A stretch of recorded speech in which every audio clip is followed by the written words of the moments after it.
Get him caught a body with the shake it, call him Mad Mass.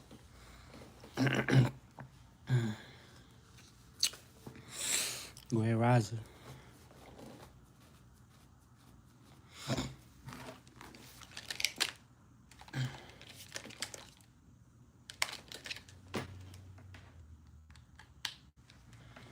Why these niggas crying on my phone? Talk about I had that, yeah, I had that. Money make these just crash fast. Say I saved you.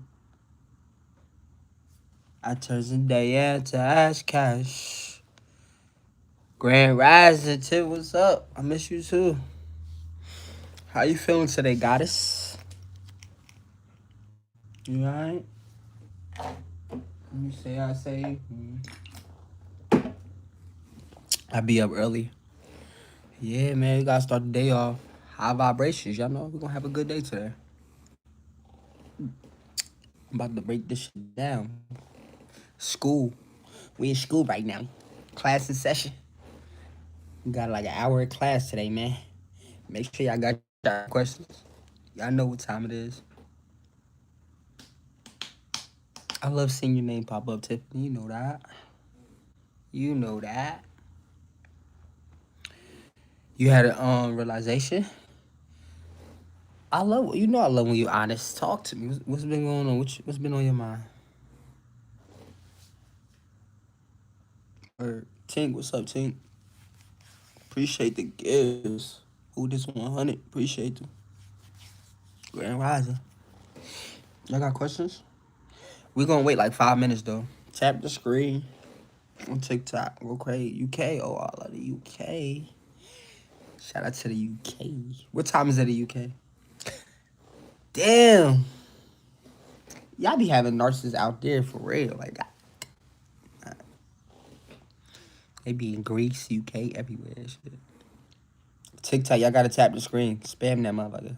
So the files get notification. Go crazy. I'm gonna answer all y'all questions though. I got y'all.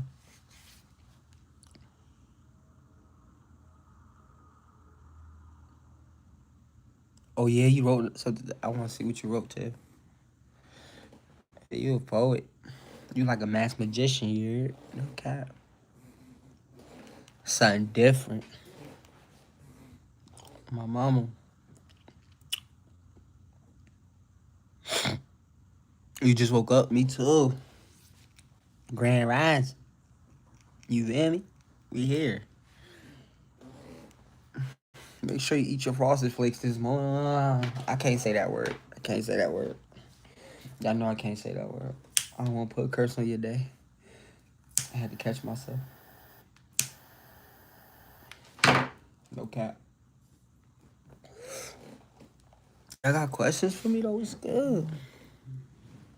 Make sure y'all got y'all notes too. This shit about to get real. I'm gonna say educational and dark. You feel me? It's 7:33 where I'm at, y'all. A lot of my followers probably just getting up. They probably going to work. Tap the screen so everybody get the notification. They probably driving to work. They're gonna listen to the live in their car. Like a podcast. Say I saved you.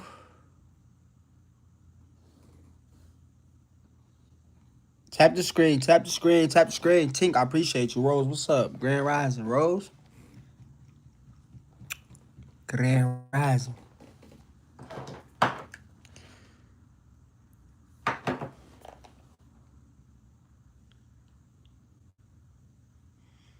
I never liked school though. Tap the screen for me, man. I got you.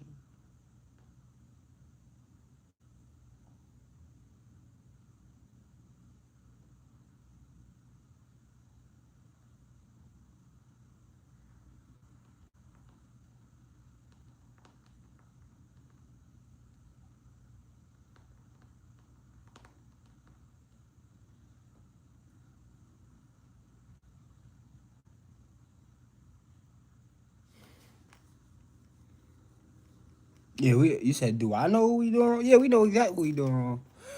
I told you, everything we do, y'all, is intentional. Don't forget that. This shit is on purpose. We love it. We just want a reaction. We like to do a lot of different things to you, manipulation in different ways. Like, it's fun. Shit, fun. You feel me?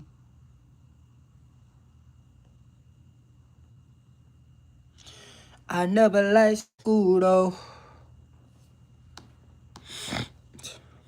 Yeah. Tap the screen, man.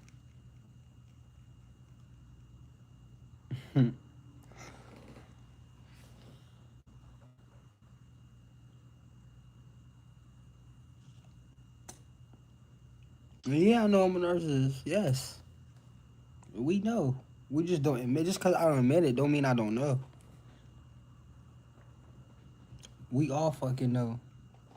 No cap. I told y'all.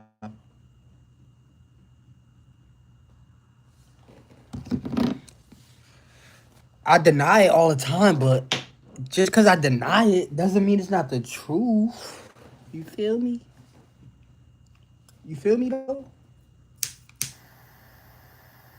You know I got that torch, baby. No cap. You know I got that torch. We locked in. I appreciate yesterday lesson, especially from both other ladies. Oh, I was crying. Oh yeah, it was like healing, bro. It was a good. It was a good man. That was a good live yesterday. Even though it wasn't that long, it was like therapy. I uploaded it. It's on YouTube if you want to watch it again. All my lives be on YouTube. You can always go back and watch them. You feel me, Rose?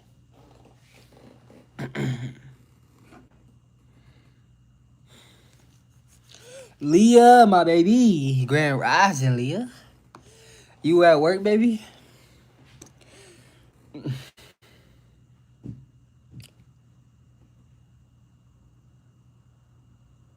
Oh, you gonna watch it again? Yeah, watch it 100 times. As much as you need to. Stay on point. Appreciate you, though, Rose. That's why I uploaded for you, feel me?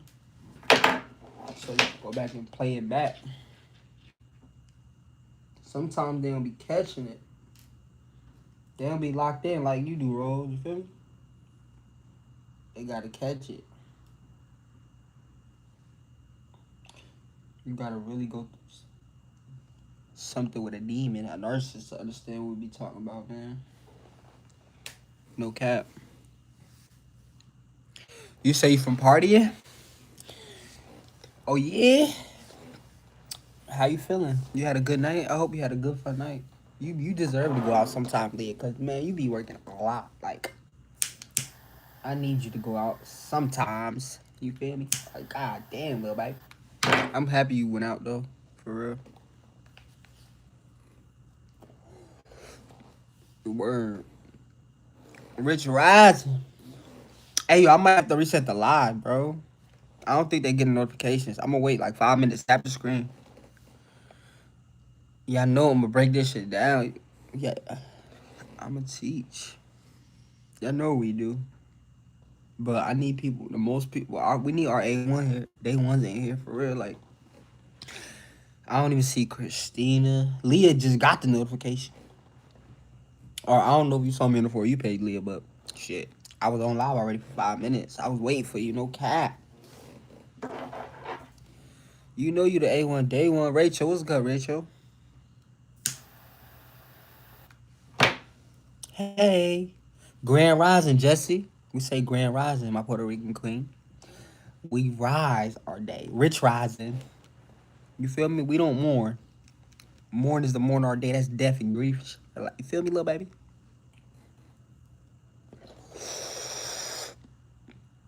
But I'm here for you. You can ask me whatever. This is a safe place. I promise. What's good? Why your name is that? Yo, you crazy. Y'all TikTok. How they let you use that TikTok name without getting blocked though? That's crazy. You know how to finesse the system. You might be a narcissist. I don't know how you get away with that name. I ain't gonna lie, bro. I don't know how you get away with that name. How I'm feeling today? Like a god. You feel me? How you feeling today? Jesse. She Puerto Rican. I love Puerto Ricans. Hey, narcissists. We love Puerto Ricans. You feel me? I ain't gonna lie. It really don't matter for real. But we know Puerto Ricans are sweet. A lot of Puerto Rican, they empaths. A lot of Hispanic women are empaths. Most of the Spanish women are empaths. If you think we don't know that, alright. Why you think we target y'all?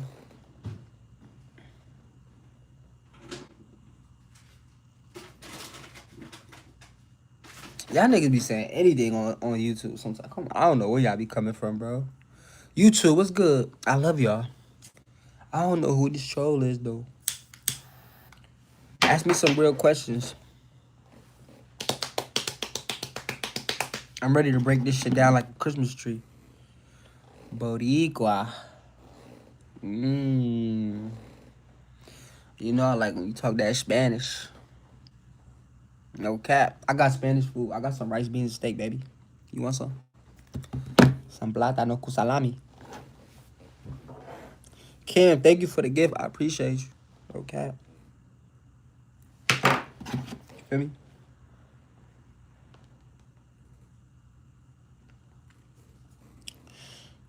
Alright. Self-aware narcissist. Hey, look, bro. All narcissists are aware. I'm no different than any other narcissist. I'm just exposing the truth and I'm admitting the truth. Because we all know. I'm here to tell y'all, we all know. I'm here to just expose the lies and the patterns. Y'all been fooled. So, we demons.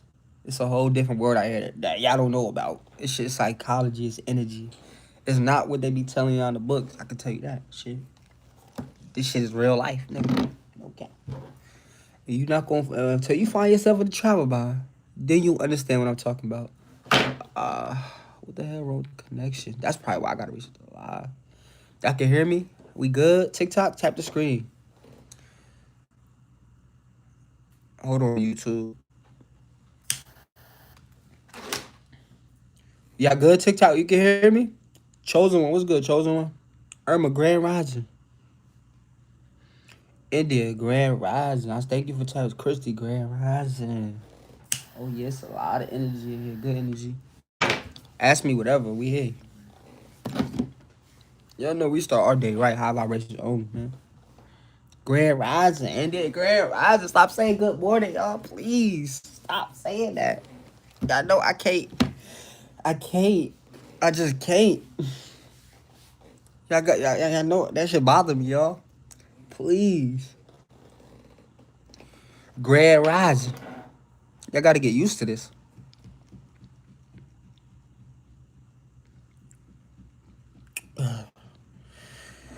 I know, Gigi, I missed you. It's good to see your name pop up again. Where have you been? I know you be busy. Loud and clear, right, Jesse? No cap. Alright, TikTok, we got 32 people. What's good? Ask me questions. Y'all ready? Shut up. Ask me anything about narcissists. What y'all want to know? Come to YouTube if you want to prioritize, because I know I'm about to get a lot of questions. Oh, man, it's about to get real dark. Y'all just better have y'all notes out, because I'm about to talk. I'm about to talk my shit, bro, when I answer these questions. I'm not about to just give y'all one-word answers. I'm going to give y'all real answers, bro. No cap. Y'all know how this shit go, man. Y'all know how this shit go. I miss you more, Gigi.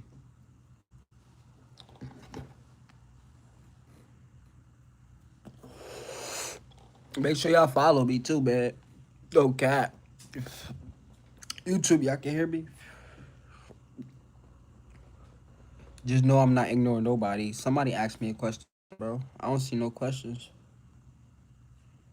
I don't see no questions.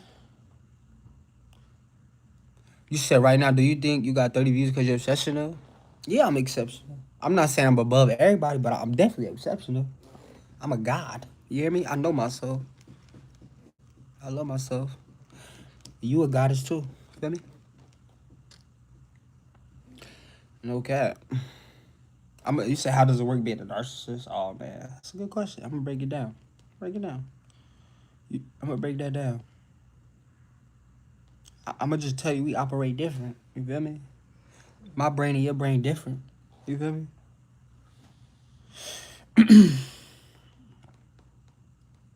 You feel me?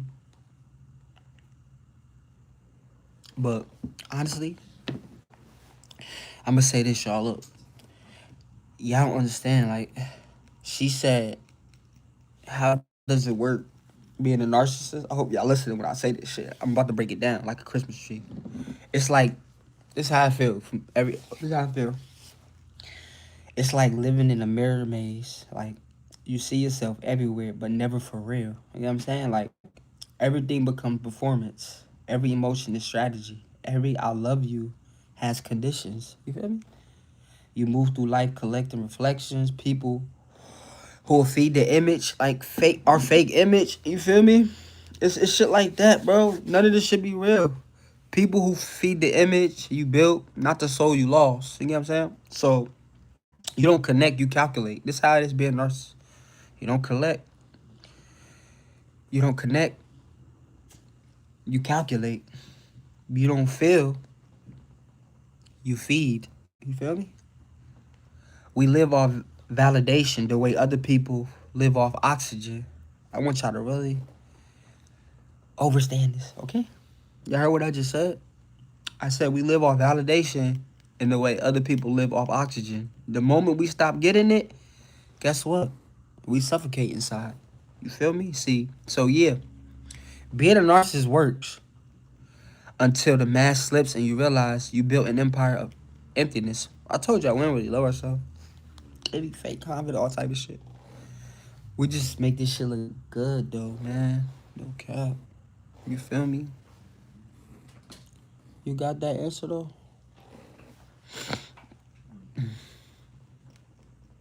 That's how it's like. For real, for real.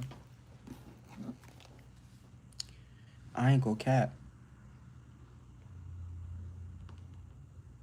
Who wanna come on live? Talk to me, man. Somebody come up here. Let's go. I'm ready to talk my shit. Good morning. Good morning. Grand Rising. My bad. You know, I'm brand new here. I'm brand new. Y'all not listening. Y'all not listening, bro. Grand rising, everybody. I ain't trying to curse nobody. How you doing? Okay. I'm doing all right. I've been waiting on your live pretty much all day because you had me thinking so much yesterday. I'm doing all type of research. Oh, for real? I'm here. I'm here. We here. I'm right. You Yeah. not alone. I'm here. What's up? Talk to me. What's going on? What you been thinking about? So look, so you told me yesterday you was like that I sounded like a dark empath. So I'm like, I've already been kind of like a self-proclaimed empath. I'm like, what is a dark empath? Because sometimes I do feel like I wrestle between wanting to be good and wanting to be bad, but then I just kind of came to a exception. Like, I'm both. Like, I have to accept it that I'm balanced. Like, I have the ability to be extra good and I have the ability to turn bad, based on how somebody treat me. So yeah, I was able to kind of like dig deep into like what a dark empath is, and it explained me to the T. And I literally have like kind of come to the conclusion that I being in a relationship may not be, for me. My purpose and calling may actually just be kind of exposing, what goes on with these narcissists, because I attract narcissists like a magnet. And I always wondered, like, why do I keep attracting narcissists? And and after doing so much research, I realized like the things that they say dark empaths do, which is like collect intel, not react off of emotion right away, just kind of like store it in the back of our minds. So whenever I'm like, dealing with a guy and it's like a brand new situation, I always go straight in with kind of like a mask on that's like a pick me a little bit, because I noticed that when guys are dealing with a pick me, they will tell you everything that they did to their last female, and like, and they think that you're when they do that, like when they're telling me the things that they've done wrong in their past, it's like they're trying to validate me as like, oh, but I picked you. You know what I'm saying? I picked you over her. Like for instance, one guy, he brought up to me, he was like, oh yeah, this girl tried to talk to me, but I told her I was talking to somebody else. So, and she just won't leave me alone. And it was just like, okay, like, we're not in a relationship, so what makes you think I even care? And I'm just like, wow, like, why she gonna leave you alone? Like, she's tripping. He's like, oh yeah. Then he starts to go in a little bit deeper on, their relationship stuff. So one thing I just kind of want to give the women a little advice about is that when you go into a situation, you can't let the narcissist read you. You don't know if it's a narcissist or not, but you kind of have to go in situations, especially if you attract narcissists. You kind of got to go in a situation knowing like this could possibly be a narcissist. So for me, in order to protect myself, I always go in collecting intel like I go in specifically like we're friends. Like this is a friendship first.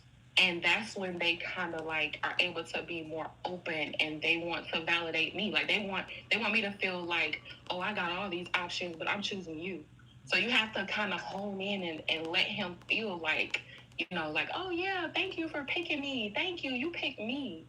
And that's when they reveal like they'll basically kind of reveal the playbook to you right then and there. But as someone who I'm just realizing that I'm a dark empath, I always collect and store that information. So if that person does try to flip the script on me, I already know the playbook. I already know how you're gonna do. You get what I'm saying? Damn. Did y'all hear her? I ain't gonna lie. That's that dark empath energy right there. I'm gonna say this though. Like, damn. That's right there. Like, you just described the transition from empath to dark empath. You know what I'm saying? Yeah. You stopped begging for love and started observing behavior. You stopped saying pick me and started saying prove it. You know what I'm saying? See, Mm-hmm. that's the difference between innocence and awareness. You learned how to read energy instead of words. See, when you told them thank you for picking me and waited, that's when the mask slips because the moment they think they won, that's when their true nature comes out. You know what I'm saying? That's what she basically saying, y'all. Listen, Yep. you're no longer reacting, you're studying. That's power. That's emotional intelligence with armor on. Feel me? Listen. See y'all look. That's what I mean when I say dark empaths aren't born, they're built. You know what I'm saying? Pain gave her discernment, awareness gave her balance, and now she's using what once broke her to protect everybody watching this live, y'all. That's what evolution looked like. She literally telling y'all. And she was on the live yesterday. She came in. Y'all heard her. Someone was just said. Rose was just in the live. She said she watched it from the live yesterday. She was crying when y'all was on here talking, literally. And that episode is on my For the ones that didn't see it, it's on my YouTube channel on my live, my last videos from yesterday. Oh Y'all, yeah, I gotta go look at that. y'all gotta go watch it. All of these lives be pre-recorded and uploaded on my YouTube. But hey y'all, she just literally showed y'all, man, like evolution, dark impact. I'm telling y'all, bro. Get that book. I got a book on dark impact, but I tell you to get it. I write a whole book. It's based off the dark empaths I even dealt with. I'm not just telling you what people really. I'm like just what they know about the. I really dealt with these women, bro. They forced me to change. The fuck. That's what I'm trying to tell you. Moving like that. They forced me to change. I'm trying to tell y'all, bro. Like this shit is real life. She really moved like a dark empath, man. And I promise you, like that's the worst fear. We when you get to that awareness, that level of awareness, you wake up, bro. It's nothing we can do. We just start going crazy. That's why we start stalking you, try to ruin your life, try to kill. They try to kill you, try to take you out because I can't control you no more. I can't make you bend, break, or fold. I can't get a reaction out of you. I can't get a hold of you, man. But I appreciate you for coming on. So thank you for real. Of course. You can always chill. Or you got any more questions? I'm here. Anybody got questions? Y'all know, man. I'm here. Yeah. You said what is a dark empath? I'm gonna say this. Y'all understand? Dark empath is narcissist's worst nightmare. They not evil though. People think they evil. You understand? People think they evil. It's somebody who just, you feel me? They protect. Like it's one who feels everything, but refuses to be controlled by it anymore. You know what I'm saying? Like, Mm. look, they've been the empath that cried, that begged, that tried to heal people who fed off their light until one day they snap. Shit. See, a regular empath absorbs energy, but a dark empath redirects it. You know what I'm saying? They know what manipulation looks like because they've been on the receiving end of it. You know what I'm saying? They understand darkness not because they're evil, but because they danced with it and didn't die. You know what I'm saying? Yeah. Listen, the dark empath doesn't seek revenge. They seek understanding. You know what I'm saying? But they'll protect their peace like a weapon. You know what I'm saying? Look, they're the ones who can look a narcissist in their eyes and not flinch because they see them. They see the like same storm inside themselves. Feel me? They've been through it all, bro. A dark empath isn't here to save or destroy. They're here to balance. So, If like, I could like kind of put my 2 cents in also because I 100% agree with everything you said.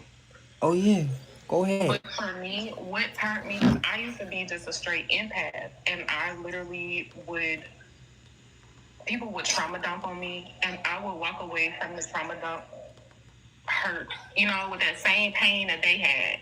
Every time I got into a situation where somebody was hurting or somebody was sad, those same emotions, I carried those after the conversation, after being trauma dumped on.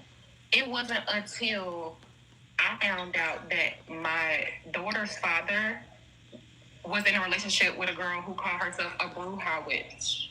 And she started doing witchcraft and voodoo. She started doing voodoo. And once I actually found out... Wait, say that again for them. They don't know what that is. Yeah, so she started doing witchcraft. She called herself a Bruja witch. And she's like a Dominican. So it's kind of like their culture. My baby daddy said that, they pray into sinks and stuff like that. So she started doing voodoo. And when I found out, through going through my own spiritual practices, that's when I pretty much had to get on a spiritual level where I literally had to face demons. Like I have actually looked at demons in their faces while I was asleep. And I knew that those demons would visit me in my sleep because I didn't have a choice but to either face them or let them conquer me. And so I have literally seen demons face to face spiritually. And so in the human flesh, when I see someone who I can clearly see you have a demon on you, it doesn't scare me. It doesn't, of course, I don't want to invite that spirit or invite that demon, but it doesn't scare me. I don't fear it because I've already literally faced a demon in the flesh, outside of the flesh, in the spirit. So me facing a demon in the spirit and seeing one in the flesh, it doesn't scare me as much as it did, or almost did. I thought that I would be, too scared to face that demon, but when I did, I'm like, oh shoot, like I have the light that kind of casts on these demons, and it kind of takes away their power a little bit. So once I realized my impact on demons, I realized like, oh shoot, like they want me, like that's the reason why they want me, because they see that power that I have. So being a dark empath comes from me experiencing darkness and basically deciding like I'm not gonna be afraid of that darkness, especially since I found out that the darkness. Look, I'm gonna tell you this. Look, I don't want to cut you off, but I'm gonna tell you. No. I'm gonna tell you exactly what you went through. See, what you went through, that's called a spiritual initiation. You get what I'm saying? When people trauma dump on an empath, they don't just take emotions; they take energy. And when you absorb too much darkness without cleansing it, it starts showing up in your sleep, your spirit, even your space. You get what I'm saying? See, those demons you saw, they weren't random, I promise you. They were reflections of the energy you were carrying that didn't belong to you. You get what I'm saying? That's the moment the universe forces an empath to evolve, to stop being an emotional sponge and becoming an energetic mirror. You get what I'm saying? See, you didn't lose your light, you learned to guard it. Listen, that's why I always say, when a dark empath is born, it's never pretty. It starts in chaos and heartbreak and sleepless nights where your soul learns how to fight back. You get what I'm saying? You didn't just survive it, you transformed through it. You get what I'm saying? For sure. For sure. Everything. But yeah, so that's just kind of like, my little 2 cents on how empaths can turn into dark empaths. Like, at the end of the day, empaths have so much love to give. Like, we don't want to be dark. We want to find another light being so that we can turn that darkness off. But at the end of the day, when you're a light being and when you attract darkness, you have to be prepared. You cannot allow yourself to continue to attract darkness and think like, oh, it'll be different next time. No. You put that armor on and you take it off once you finally confirm, okay, I can breathe. I don't have to worry about a narcissist piercing through my armor. If that makes sense. Damn, y'all heard her. You gotta put that arm on. She right, man. Y'all gotta protect yourself, man, bro. And this coming from someone who just literally, she really went through. She get stalked across countries and shit. It's like this nigga stalk her everywhere she go. But that's evolution right there. That's the evolution. You didn't choose to be dark. Life forced you to balance. See, pure empaths move through the like world unprotected. They think everyone feels the way they do. You feel me? But light without armor becomes bait for darkness. You know what I'm saying? Listen, when you finally realize your energy is sacred, you stop pouring into everyone and start choosing who deserves access. You know what I'm saying? That armor you put on, that's not coldness. It's called self-respect. You know what I'm saying? Listen, because when a light being learns like to protect their light, they stop attracting demons and start attracting purpose. You know what I'm saying? I'm telling you. Empaths aren't meant to stay pure. They're meant to evolve, y'all. I'm telling y'all. The ones who glow and guard are the ones who can walk through hell and still radiate heaven. You feel me? People are great actors and amazing pretender. Narcissists are. We definitely are. Shit. Yeah, we the best. We deserve Oscars. No cap. We lie. All we do is lie. Shit. All we do is lie. No cap. I be trying to tell y'all, bro. I believe you. Y'all not listening, bro. I'm rising, everybody. I ain't trying to curse anybody. How you doing? Okay. I'm doing all right. I've been waiting on you to lie pretty much all day because you had me thinking so much yesterday. I'm doing all types of You watching a lot. Wait, what you watching? I hear him. Oh, what's going on, I'm man? confused because that's my voice. That's her voice. What the fuck? Yeah, I know. I'm confused too. I think your live delayed. It's all good. You can hear me? Where's you watching that from? Who, me? Yeah. My TikTok. Oh, it's delayed. Damn, I'm delayed like that. What the fuck?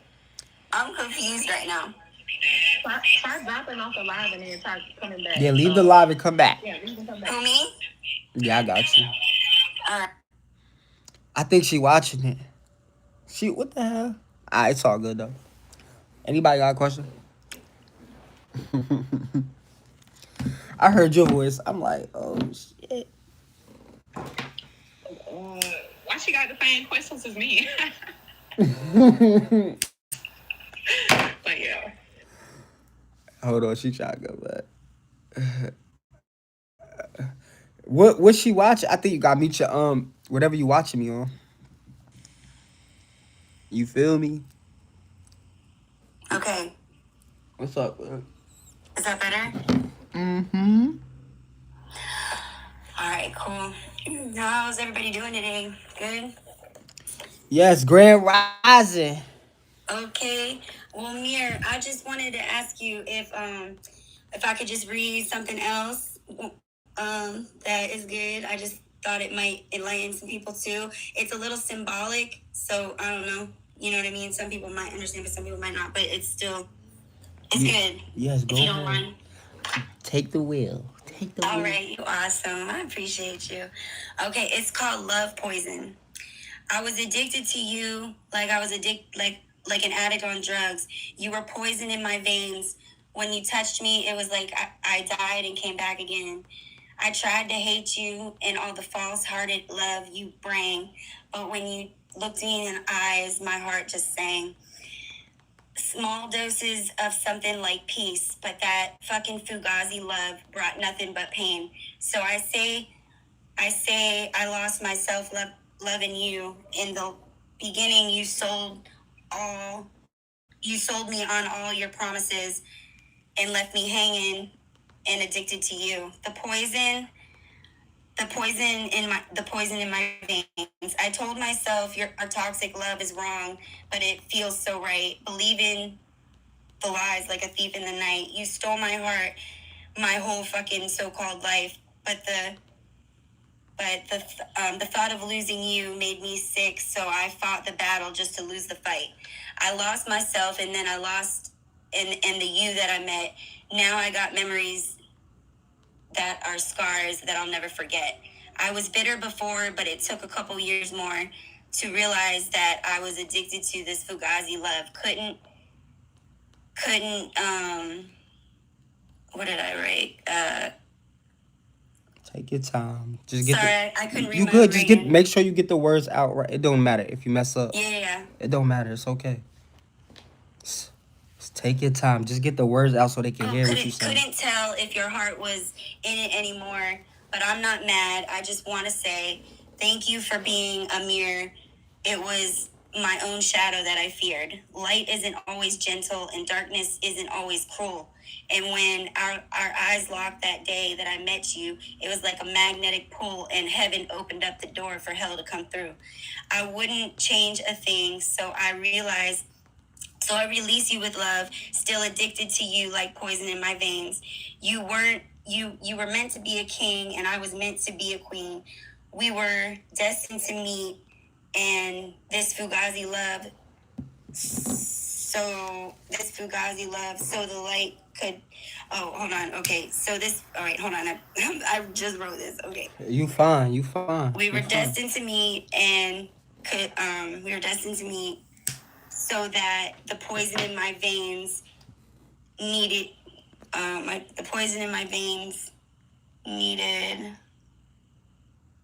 to, oh shit, so the light could transform the darkness, despite all of the pain. I'm not quite sure what I wrote right there, but anyways, this is what you call ultimate love, God's plan all along, a powerful force, an antidote that was meant to destroy us. Oh wait, sorry about that. Hold on. It's okay. When the words come from pain, they don't come out perfect. All along, a powerful force that was meant to destroy us. But we were the antidote to this love poison. It's not the end, and it is now what looks like a dove. So it was symbolic because poison can be good for love sometimes because it brings transformation. And then if you look up like what a dove symbolizes, it symbolizes new beginnings and transformation. Damn, that was powerful. Yeah, that's what I meant. It was symbolic. So and if you look up Fugazi love, it's just manipulative, envy, jealousy, deceitful love. Tiffany, look, that was beautiful. The dove you mentioned, the dove, that's powerful symbolism. Doves represent peace after the storm. You know what I'm saying? That's right. And the way you spoke it felt like you were setting your own soul free. You know what I'm saying? Yeah. You took something dark. Sorry, it was messy because I just wrote it. I should have rewrote it, but anyways. Nah, when words come from pain, I'm telling you, when they true, it come from pain. They not gonna always come out perfect. Trust me, I know. Listen, like I said, you took something dark, something heavy, and gave it wings. That's what healing looks like. Not pretending the pain never happened, but letting it fly instead of letting it cage you. That dove in your poem, like that's your final. That's you. That's you. Finally choosing peace over poison. You know what I'm saying? See, everybody listening, look. Remember this. Sometimes your heartbreak wasn't meant to destroy you. It was meant to deliver you. Tiffany just showed us what that freedom sounds like. You feel me? No cap. Thank you. Thank you for sharing that with us, Tiff. Yeah, you're welcome. Thank you for letting me share. I had to read it and get it out. All right, guys. Have a good night. You go always come over here. You know that. Thanks, Mir. Love you. I love you too. Thank you. Y'all got any more questions? We here. We probably got like a couple more minutes. I mean, chilling. Make sure y'all follow her too. Heartbreak. She be dropping gems, man. I could ask her questions, bro. She's smart. She can help y'all really get through a demon. Like she move like a dark empath. Like that's somebody. Nobody can teach you that. And that's some shit nobody can teach you, man. No guy. You gotta really be, man. It's like throwing you in a war and seeing what the fuck you made of. Like, you feel me? Like when you literally how I feel. Like I've been in a war. Like it's like what you made up here. Survival of the fittest, hunger game. You get thrown to the wolves, like, cause we here to chew you up. It's a game you're not gonna win. It's like, it's basically you stepped in our world. And that's like you trapped. What you gonna do? So if you get out, the only way to get out is be quiet. You gotta be still. You gotta be still. Your mind gotta be on point. It gotta be so strong to the point nothing can break you. It's like you're literally in a mental prison. War dealing with. It's like 23-1. You go to prison. It's Chaos. crazy saying that because I don't know if I told you, but yeah, you know he's stalking me. But my job pretty much had to put me up in a hotel, and it's a secure hotel, but it literally does feel like I'm in a prison. Like, just because I'm trying to get away from him because he had his narcissistic collapse, and now he literally can't let it go. But I haven't really kind of given you all the details on like how the breakup went, and like I said, I was doing a lot of research on how dark empaths move, and I had no idea that basically dark empaths expose the truth. And so with a narcissist, because you guys have that mask and that performance, a dark empath is like your worst nightmare because we can rip that mask off because we have collected that data. We have that information in the back of our heads of your weakest, your biggest fears or whatever your weakness is, your kryptonite. We know those things in the back of our heads because through the pain, we're still nurturing you, Through the rejection, we're still going to be there for you, but we're collecting data so that we know, like, okay, this makes him sad. I'm just going to put this in the back of my mind in case he ever, makes me sad. Dark empaths. I'm gonna say this. You're right. Like, man, listen. You said it perfectly. When a narcissist collapse, it really is prison. Like we get trapped inside our own ego. And all that mad, like, it's crack at once, and that's when the truth shows up. Not love, not confidence, just straight emptiness. And you right again. Like, the dark empath is narcissist's worst nightmare. Listen, because unlike regular empaths, the dark empath sees through us but still understands the game. You get what I'm saying? Like, the empath, it's like the regular empaths. The dark empath sees through us but still understands the game. You can't manipulate someone who's already mastered both. The light. Can I speak from something that Hold on, I you just cut me realized? off, bro. Hey, look, man, listen. Listen, that's why I wrote my book, Dark Empath, because y'all need to understand that sometimes. The only way to be a narcissist is to evolve into what scares them the most. Awareness with boundaries. It's crazy she said that because that's literally my book called The Narcissist's Worst Nightmare. The Dark Empath. Get it? It got over 15,000 in sales, man. For not because it's mirror, it's because it's in that book. That shit getting word to mouth. Boom, boom, boom, boom, boom. It's gonna help you, bro. My book's all psychology. I'm telling y'all, it's gonna help. I'm gonna keep telling y'all till I get the fucking book. And you gonna thank me for getting it, because every person who get my book, they thank me. They thank me for buying my book. I'm telling y'all, bro, this shit is real. Y'all need to learn, bro. Y'all gotta study the enemy. Y'all can't just keep asking a million questions. You're gonna be stuck in a fucking loop trying to figure us out. You gotta really study us and lock in and really try to defeat us. You just asking questions. No, you gotta go find them shits, man. You feel me? You gotta book a call. You gotta see somebody who know really what they talking about, bro. I'm telling you, or you gonna get manipulated. Or somebody else gonna take your money. Like, I'm telling y'all, bro, because a lot of people don't understand us like they think they do. Y'all talking to the demon himself. You can ask me anything about narcissists, good, bad. I'm gonna tell you. We could talk about it all day, every day. Like, I got podcast. I got live 6 hours, giving straight knowledge every day. Like, we could talk about whatever you want. Any type of narcissist. How we move, how we cheat, how we able to balance 11 girls. Why we trauma bond you? Why you trauma bond? Everything. Like, what the fuck? But talk. I'm here. I'm here.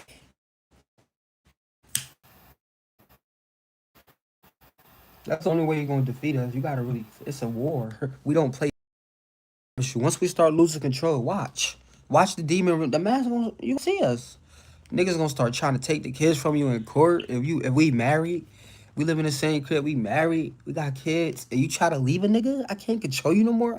If I don't want the kids, I'ma still take the kids. Take you to court. You better hope I don't got financial power over you. You feel me? Because I'm really going to, if I control the finances, you're done. I'm not going to have no sympathy for you. I'm not. I told y'all, bro. I need to learn. I'll tell you how we think, how we play, how we move. We not, we feel good playing the bad guy, okay? If you I got a don't, question. what's up? Talk to me. So I want to know, how does a narcissist who is used to playing the game, is used to women not knowing that it's a game being played, how does a narcissist like react, or like what goes through their mind when they play in a game? Like, for instance, I tried to walk out of on my ex the day before I left. I packed everything, and he came home and he saw me as I was trying to leave. And that's what made me say, like, I basically kind of got caught leaving, and he kind of pulled me back in. But the next day, he actually put me out. So, of course, he needed that control. Like, he just needed that control, which I understood. So I was like, I know how this is. I know he wants me to have a reaction. He wants me to cry. He wants me to do all these things. Of course, me knowing that that's what was expected of me, I did the exact opposite. And I kind of made it to where I was already about to leave. Like, I made it seem like I was already about to leave, even though I wasn't.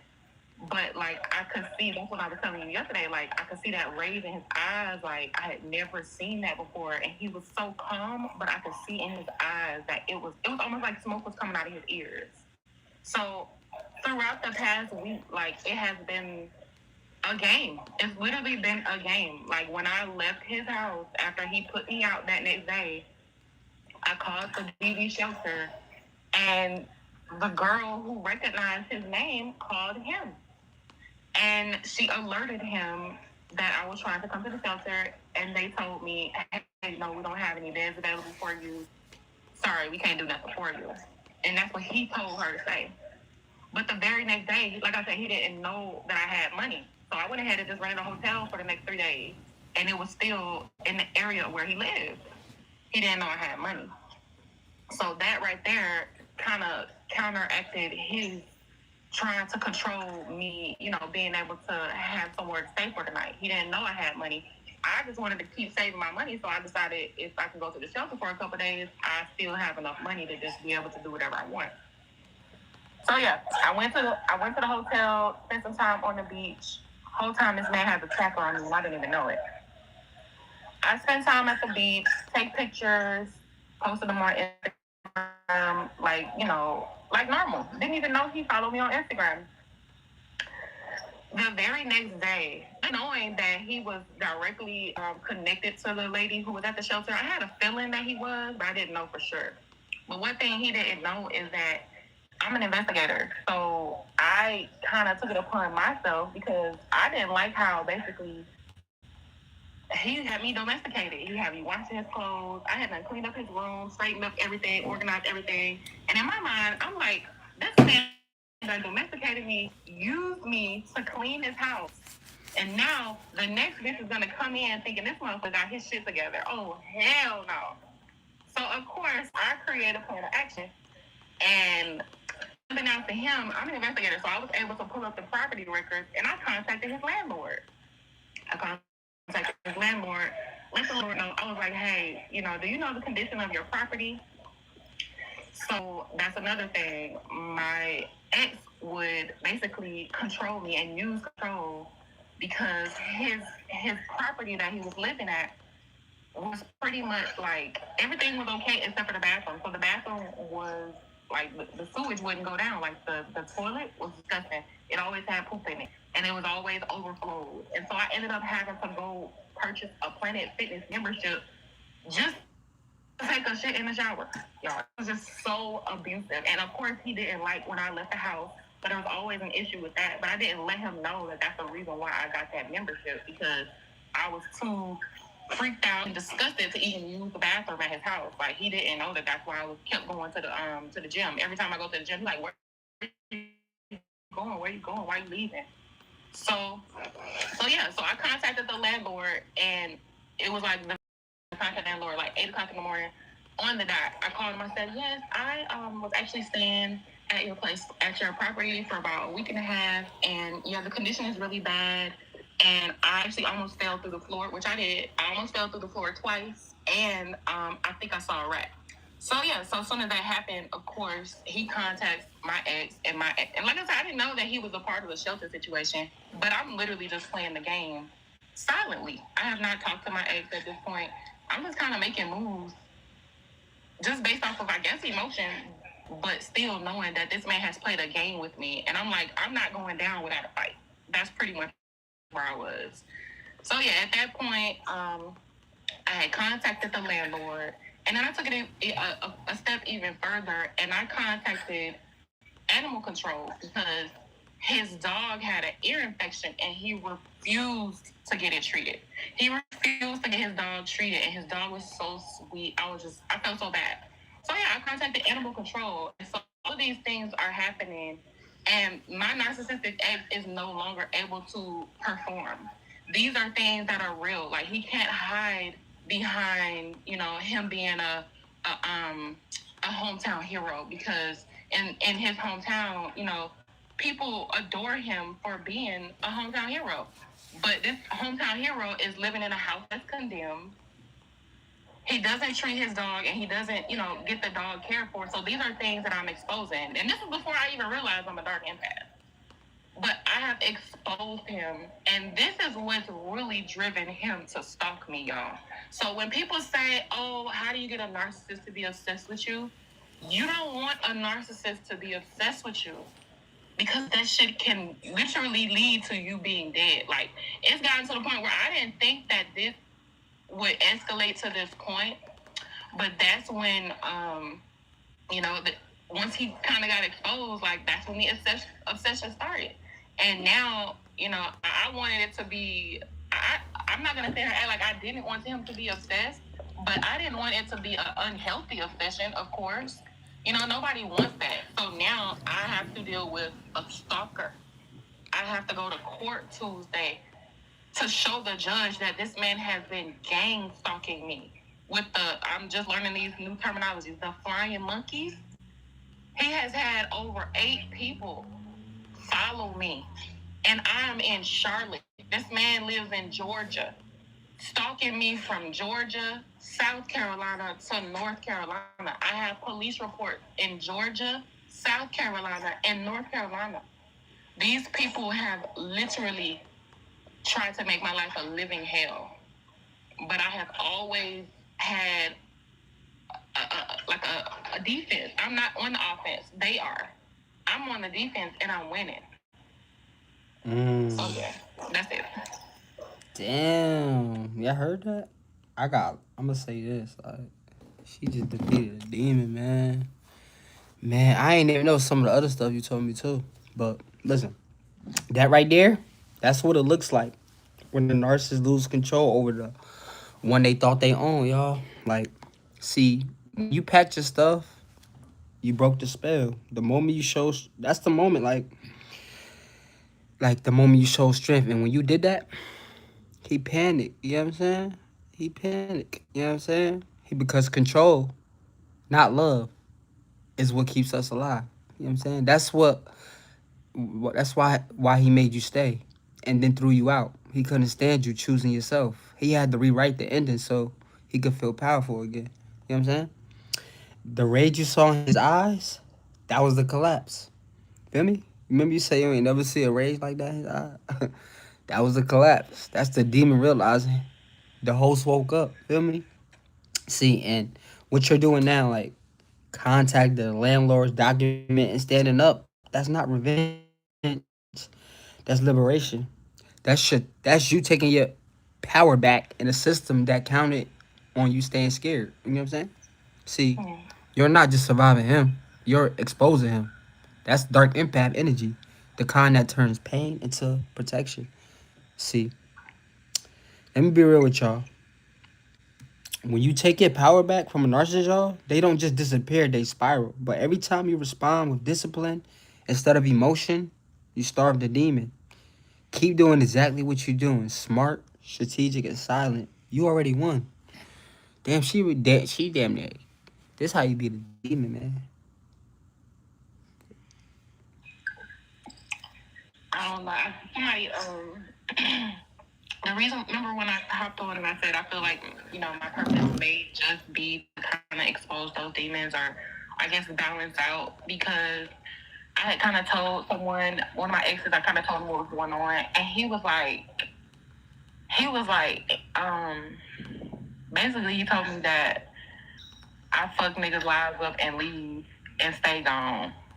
But it's never just me coming in a man's life and messing it up. It's always, you thought that you could play with me. And of course, after you leave the situation, your life is going to change, and it's not going to be for the better, because you thought that you could come play with me. So I kind of reflected and started to think about all of the past relationships and the past situations that I've been in. And I realized when I leave, I do take a huge part of that person with me. Like, I take an ego, you know what I'm saying? I can take their ego with me, or whatever. Their pride may be bruised when I leave. But it's never, genuinely, I go into things with love. Like, I want love. But I've kind of accepted the fact that because I want love, I may attract guys who try to use that against me. And I have to always stay prepared for that. I'm gonna say this, that you said stays prepared. It's deep that you said that. I'm gonna break it down. See, look, that's deep, and I know exactly why you feel like that. But look, what you said right there, that's divine accountability. Okay, see, when you come into a narcissist's life with genuine love, you're bringing light into a system built on manipulation. You know what I'm saying? And when that light exposes the darkness, of course, they say you ruin lives. No, you expose lies. You don't destroy them, you mirror them. You show them what they really are. That's why they fear you. You know what I'm saying? You said when you leave, you take a part of them. That's because your energy fed them. Your empathy was their oxygen. When you like withdraw it, they suffocate. That's why they rage. That's why they stalk. You didn't curse them. You just stopped carrying their demons. You get what I'm saying? And that's why your purpose makes sense now. See, you weren't sent to love every soul. Some of y'all were sent to expose them. That's the Dark Empath's gift. Love without blindness, compassion with discernment, and power with peace. You get what I'm saying? See, you don't destroy demons by fighting them. You destroy them by no longer feeding them. You get what I'm saying? Yeah, that's deep.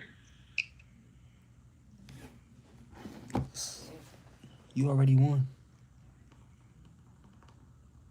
I'm kind of, I guess maybe like 2 days ago, I realized, like, wait, he's scared of me.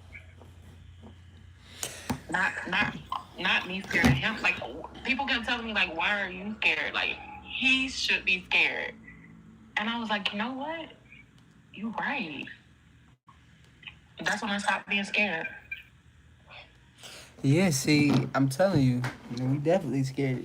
I'm telling you, we be scared of Dark Empath. I got a whole book. But of course he's scared of you. You stop being his source. You feel me? The moment he realized he can manipulate your mind, his whole illusion fell apart. You know what I'm saying?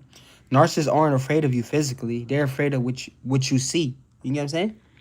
You see through them now. You know the script. You don't feed the reaction. You don't play the role. And when a narcissist can't control you, we fear you. Feel me? Because control is the only language we fucking speak. Okay? Listen. That's not fear of you though. That's the fear of the mirror, okay? You became the one thing darkness can't stand, okay? And that's called truth. You feel me? See, he's not scared of your voice. He's scared of your silence. Because now your energy tells the story and his mask can't cover it. You get what I'm saying? See, when a narcissist starts fearing you, that's when you know your light ain't soft anymore. It's sacred. Bro. Y'all know how I feel about Emily, man. I don't play with her, bro. No cap. Sound 18 now. So do narcissists love anything? Like, at all? It's intern. Okay, I'm working on my own. Alright. What you say, I said, do narcissists love anything at all? Like, is there anything that a narcissist actually loves? Because I know you said that it's not love, it's control. But what? Oh, I got you. I got you. Oh, I get this question a million times. I'm gonna tell you. I'm gonna break this. I'm gonna break this down to you. Listen, listen. That's a deep one. The truth is, narcissists love the feeling of being loved. Like, they love the reflection of themselves. They see in your eyes. See, they love the control, the validation, the attention, but not the connection. You know what I'm saying? See, we don't love the person. We love the supply. See what supply? The way you make us feel important, powerful, wanted. Real love, the kind that requires empathy, vulnerability, and accountability, that's foreign to us. That's foreign to us. It's terrifying because love demands surrender. And a narcissist fears surrender more than anything. Surrender? Come on now, how that even sound? But here's the twist, y'all. When a narcissist meets someone who forces them to feel, that's when the mask cracks. That's when they either evolve or self-destruct. See, most won't change, but a few like me, I got forced to face myself. I told you I wasn't gonna change. Niggas like me got forced. That's not healing. That's rebirth through pain. You feel me? That's what I'm going through. Rebirth through pain. Like, you know what I'm saying? So no, we don't love the way like you do, okay? We love what you give us until it no longer feeds us. You know what I'm saying? But the ones who wake up, we spend the rest of our lives like learning what love actually is. That's what I'm like. You feel me? So, do you think that like you could ever do enough self work that you eventually could have a healthy relationship that you do emotionally invest in? I'm gonna say this. Honestly, I get this question a lot, man. I'm gonna say it like this, y'all. Honestly, yeah, but that's the goal. That's the goal. Like, but I'm gonna keep it real. Healing for someone like me isn't about becoming perfect. It's about becoming aware. See, I can have a healthy relationship, but only if I choose discipline over impulse. You know what I'm saying? And truth over control. I know that. You know what I'm saying? And that's what I battle with. You know what I'm saying? Every day I wake up, I have to fight the urge to manipulate, to protect my ego, or to prove something, prove myself. Healing don't erase the darkness. It just teaches you how to command it instead of like letting it command you. You get what I'm saying? Like, I used to love people for what they gave me. Now I love people for what they teach me. That's the difference between a narcissist and a self-aware one. I don't chase supply anymore. I just chase peace. So yeah, I believe I can have a healthy relationship, but it'll only work with someone who see the man, not just the mask. You feel me? Self-work don't make you perfect. Like, it makes you present.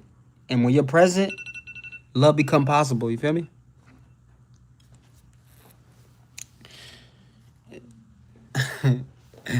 He said no. Why you watching me? It be a lot of y'all that don't agree nothing I'm saying, that don't like me from a can of paint, but y'all watching me, giving me your energy. You giving me the most important thing that to you. That's the most important thing to your energy. Why? Leave. Respect yourself. I think she was responding to the question. She said, "Is it good to tell a narcissist that they are a narcissist?" And I think she was saying no to that. I hope so. I don't know because on my screen it shows that comment after. Like she said that before. So I don't know, but it ain't tripping. Oh yes, she did. She said it twice. She said it twice. Yeah, I was saying I'm about to block her. She watches. She a stalker. She's stalking me like. But I'm gonna just let her keep watching because I can't block her right now. What was that girl question though? I'm trying to find it. The other girl question. She asked, is it good or is it smart to tell a narcissist that they're a narcissist?" We know. What you gonna do about that? Hey, look. I'm gonna tell y'all we know. I'm gonna break it down though. You want me to, I'm gonna say this. Look, I told y'all like, man, we know everything we do. If you tell me a narcissist, you just telling me I got control over you still. You care, man. You care. You care too much. All I need to know is I still care. It's never smart to tell a narcissist he's a narcissist. You think you're exposing them though. You think you're exposing them. But all you're really doing is feeding my ego. another mask to wear. The moment you tell him what he is, he becomes that version of self-awareness just long enough to control the narrative. He'll study the label, weaponize it, flip it, and use your words against you. Listen, when you tell a narcissist who they are, y'all, you're basically giving them the playbook, and instead of changing, they just learn how to hide better. You can't hear what profits from pretending. You gonna tell me you a narcissist? You do this, you do that, you do this. Everything you tell me you don't like, I'm gonna keep doing. But I'm gonna act like I'm gonna stop for a while. You feel me? It's like call the narcissist out won't save you. Detaching will, okay? Detaching will. The truth don't need to be announced to them. Let karma do the talking, and let your distance become the loudest exposure there is. See, you don't beat a narcissist by waking him up. You beat him by no longer being his dream, y'all. Please. I'm trying not to interrupt you. No, you good. I just want to kind of go off of what you just said. Like, I don't know. Like, I really, if there's women on this call, I really need y'all to hear when he says, like, do not try to expose a narcissist to a narcissist. They don't give a damn. Mm-hmm. Narcissists only care when you're quiet. They don't want to hear when you're, oh my God, this is what you did to me. I can't believe you. Oh, I hate you. I thought you loved me. No. They don't care. They love that. That is what he says, intimacy to them. Yeah, Like, let them know, this bitch man. is showing me that she loved me. Finally, her stupid ass finally admit that she loved me. Stop doing that. Listen, y'all. Give him nothing. Exactly. See, that's the part most people miss. When you act what you just said, it shows. I'm telling y'all, you're not reacting. You're responding. Every time, y'all gotta understand, man. Y'all gotta understand, man. Like, listen to her. Y'all heard what she said? It's like intimacy. Don't forget. It's like intimacy. Just remember that. Whenever you want, explain to us or get a reaction, mad or sad, it's intimacy. Write that down. I'm telling you, that's how I feel. I'll be smirking for a reason. I'll be laughing and dancing while you mad and shit. I'm a covert narcissist. What the fuck? What you think I'm gonna do? You think I'm gonna cry? Listen, we love this shit. Especially if I cause the pain. If I cause the pain, it feel even better. We feel like you deserve it. We act like we care. Sometimes. That's part of the manipulation too, though. Y'all gotta pay attention to our actions. It's the same pattern. We just, you just don't know when it's gonna come. But a man slip a lot, y'all. Don't be try. It's like I know it's hard because you trauma about it, but I'm here to wake y'all up and expose the same patterns that y'all be going through. But it's the same shit. Once you see it, one time you can't unsee it again. You see her. I'm telling y'all, like, I'm telling y'all, half of the women in here, the dark empaths, listen, bro, they would never get touched again by narcissists. That narcissists can't even get close to them. Narcissists fear them because they see the patterns now. They awaken and they survived the first demon they had to go through. Shit. You feel me? Maya, what's up, Maya? Can I ask one of these questions in the chat? Do you mind? Yeah, go ahead. Okay, it say, what if they're showing pictures that they're hurt? Is it real or fake? Girl. No, you know what? I'm going to let you answer that one. Hold on, what she say? She said, what if they're showing pictures that they're hurt? Are they being real or are they faking it? And I know you can answer that better than me. I got you. I'm going to break this down to you, baby girl. Look. Everything we do is fake. Alright, we never really hurt. We don't even feel for real, okay? Listen, I'm gonna tell you this though. When a narcissist starts showing pictures or posting like they're hurt, that's not healing. I'm gonna tell you what it's called. It's called marketing. We call that marketing, okay? Listen, it's emotional advertisement. They're not trying to process pain. They're trying to perform it. That I'm hurt act is designed to pull your empathy back in. I want to trigger that empathy in you, baby girl. Feel me? Listen. They know you still got a heart, so they use pain like a fishing hook. It's not about them being sorry. It's about getting a reaction that says, you still care. You feel me?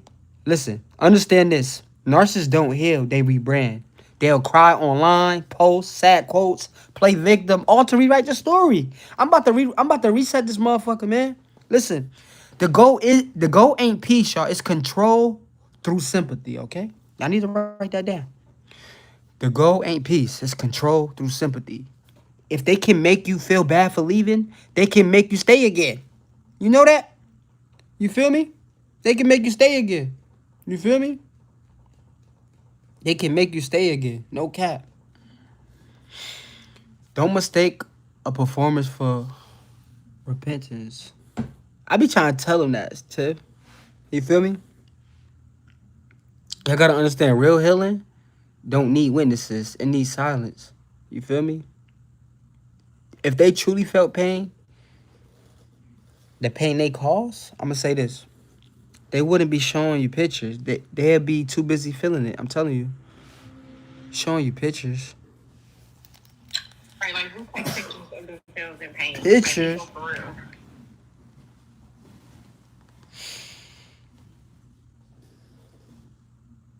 Lexi, what's good? Let me see the comments. I ain't see the comments. Good morning, y'all. Grand Rising. I mean, Grand Rising. No, for real. I'm trying to get away from that. Grand Rising. I'm here. I'm gonna keep you grounded. Grand Rising. Can you just pin it in the comments, Grand Rising? Grand Rising. Everybody say Grand Rising in the comments right now. It won't let me pin comments because the chat, when you on chat, like when you bring people in the box, I don't know, TikTok be weird. But I would have definitely pinned it. Y'all gotta say Grand Rising, man. Grand Rising, yeah. I kind of agree with the whole morning. It makes sense. They say words are spells, so it does make sense. So, or even good day. Some people feel weird saying Grand Rising, so I think good day is suitable as well. Yeah, good day. Just don't mourn your day. Don't put bad words on you. Don't put curses on your day. Like mourn. That's what I tell you. I say rich rising, good rising. So, good something with a positive word. That's all. You feel me? That's all I say. Y'all just gotta start your day all right, man. High vibrations only. You feel me? I agree. So I have not too many things, so I want to say a few things. But first off, Mir, I just want to thank you because I survived a narcissist. This was before TikTok even was invented or created. So I didn't have and I wasn't a big social media person either. So I didn't even know what a narcissist was. So he was abusive and just the thought of him just disgusts me, honestly. And he called me a narcissist one day, and I'm like looking at him like, what is that? Like, I didn't know what it was. I really didn't. And so I started looking it up, and I'm like, OMG, I said, this Negro is a narcissist. Like, hold on now. So, and I started to realize in it, and so I just want to say this because I know a few people are listening. So, for me, like, I really was trying not to believe everything that he was telling me because I was fine before him. When I got with this man, y'all, like, I was literally going crazy. He made me think that for real something was wrong with me. Like, so much so that I had to seek therapy. Like, I went to a therapist, and she just happened to be a Black lady. And I told her everything was going on. And she was just looking at me like, sweetheart, there's nothing wrong with you. And I was like, what do you mean? She was like, there's nothing wrong with you. She's like, he's manipulating you, abusing you mentally and everything. And I'm just like looking at her like, you sure? And she thanked God for her. I thanked her because she really saved my life. Like, it was either I was going to kill him, he was going to kill me, or I was, of course, going to end up in jail because he was the type, like, he would abuse me. He was a malignant narcissist. Malignant. Malignant narcissist. That's the most physically dangerous narcissist, y'all. That shit kill you. Okay. She was dealing with a psychopath. My mama. What happened? I think her camera got fixed. I don't know what happened. Who got a question though?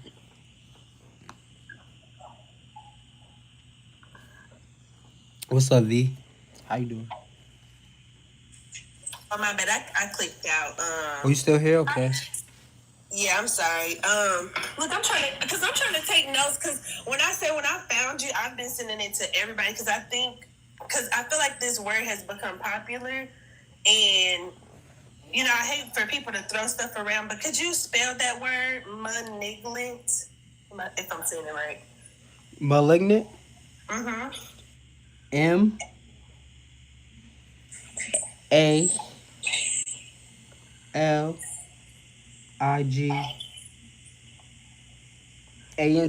No, I think it's two L's. Malignant. Maligant. Malignant. Yeah. Okay. Okay. Malignant narcissist. And I was saying that's the most physically dangerous narcissist. Okay, like you dealing with a psychopath. You feel me? You dealing with you dealing with like a psychopath. Like those are niggas that like when they kill you, they'll feel like you deserve it. Like they will actually do you they kill you their self in the kids. Like that type of crazy. Like, Yeah, no, he pulled out a gun on me before. Like the stories are horrendous. I really despise that man. But Mir, so this is the worst part. I had a baby with him. It's not funny. it's I think okay. I laugh out of it's a defense mechanism. But so I had a chat with him, and that's why I came on today because I just so happened to see you were live. I was like, oh, let me catch it because I know it wasn't going to be too many people on here. So my question to you is, so he has a girlfriend now, right? And all his other little chicks after me were cool. Like they didn't cause any problems. But this one, I think she's I don't know what she is. I don't know. But the girl is pretty crazy. And I'm just trying to see, like, what would be your advice? Because I heard you before, the lady before me, you would just tell her to detach. And that's what I'm really doing my best to. But, we have a child together. And, like, he tries to take me to court to fight for custody, things like that. And I just try to honestly manipulate him back and kind of tell him, like, hey, we don't need court. What do you want to do? Like, okay, you want to get her every weekend? That's cool. Like, and I just try to spin him. Just keep spinning him, honestly. So I was just going to say, like, what is your advice? Because that's, like, the hardest thing, honestly. And I'm just at the point where, okay, if we go to court and let's just say they give him rights, more than what he already has. Because right now the court order just basically says that, hey, whatever me and him can agree upon is what we agree upon. If we can't agree upon anything, it is what it is. And I'm just at the point where if we go to court and they say, okay, well, he has to get her every weekend, I'm just going to keep spinning his ass. Like, because the court don't run my life. You know what I mean? Like, I run my life. And y'all not finna, they don't realize, like, you can't go into court and be like, hey, he's a narcissist and Narcissist tried to kill me. They're going to be like, well, you got police reports and all this other stuff. Like, y'all, I'm not playing about it. You know what I mean? So it's like, I refuse to make anybody. I got you right now. Look. I'm gonna say this. I'm gonna help. This is what we gonna do. This is what we gonna do. Cause I already know what he trying to do. Listen. When a narcissist take you to court, it's never about justice. It's about access. See, that courtroom, that's the stage. That's their new stage, and the judge becomes their audience. So, the first thing you got to do is stop feeding the performance. Okay, look, no arguing, no explaining, none of that, no reacting. Everything goes to paper, email, or attorney. Keep it documented. That's how you protect your peace and your power. Okay, and I'm gonna say this. Look.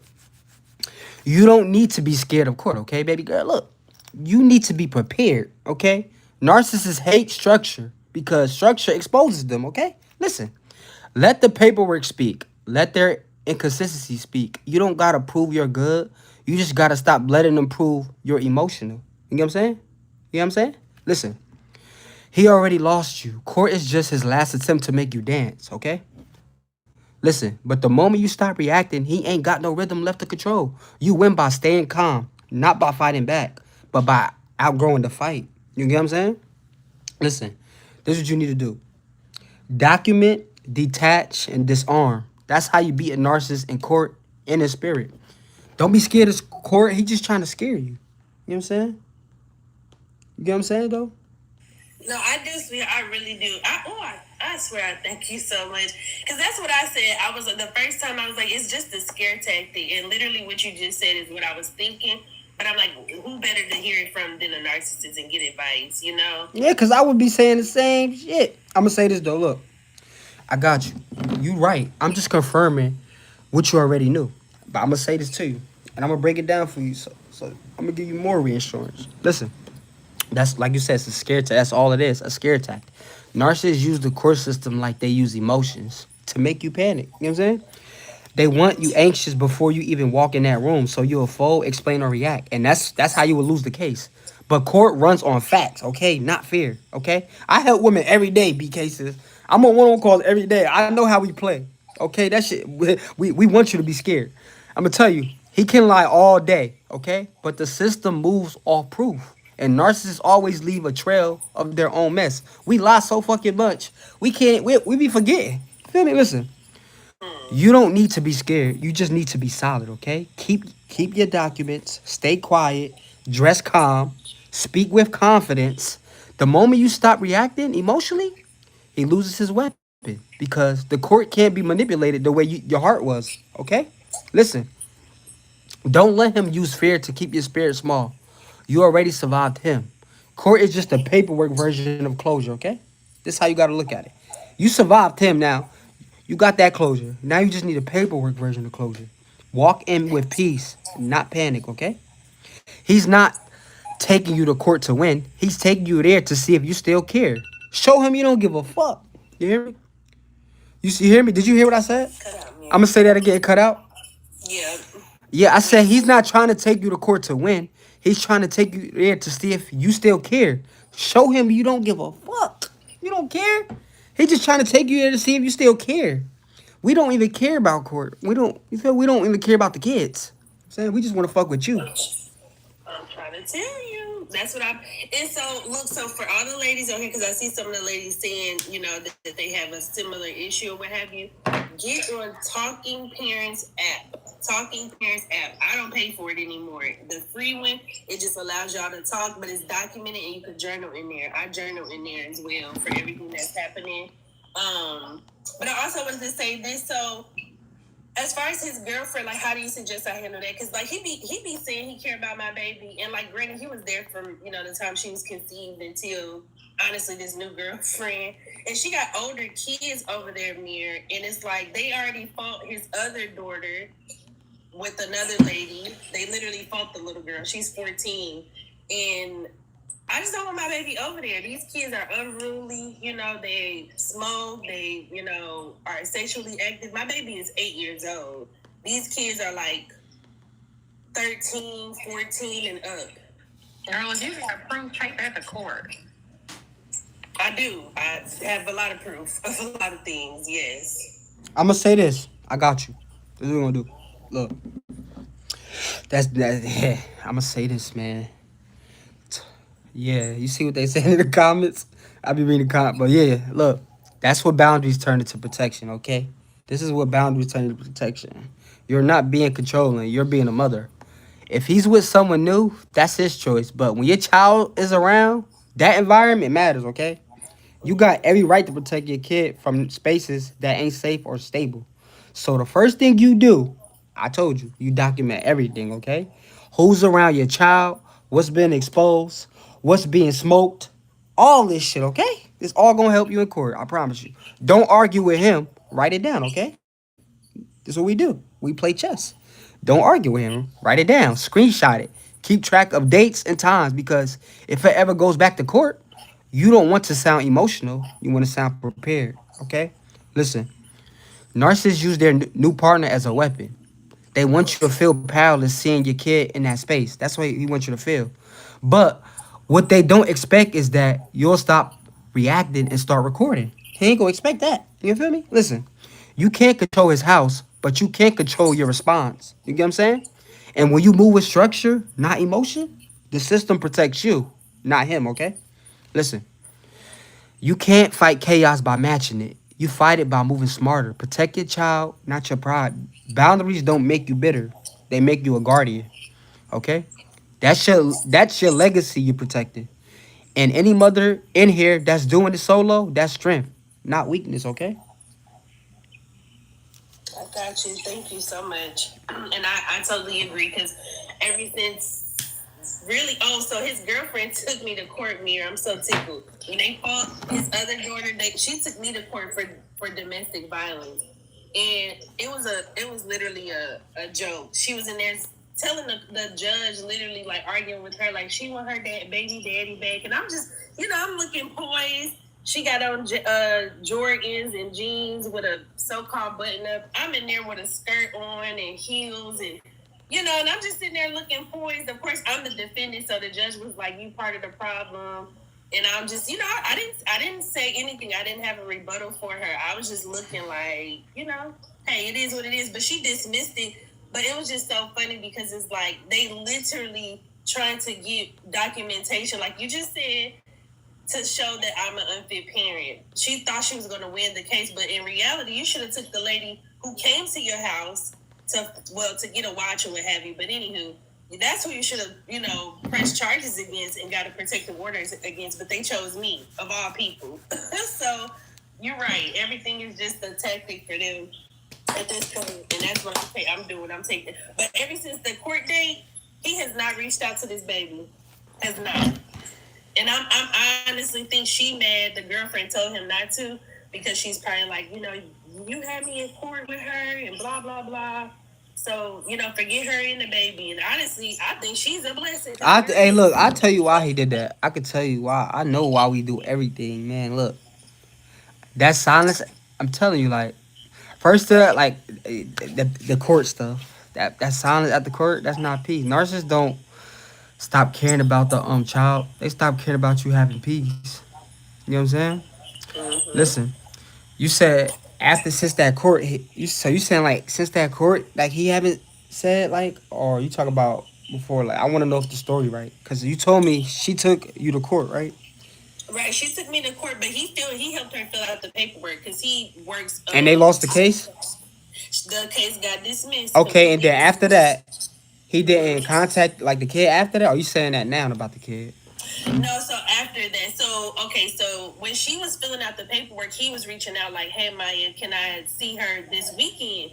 Me not knowing I'm about to get served, so boom, I get served.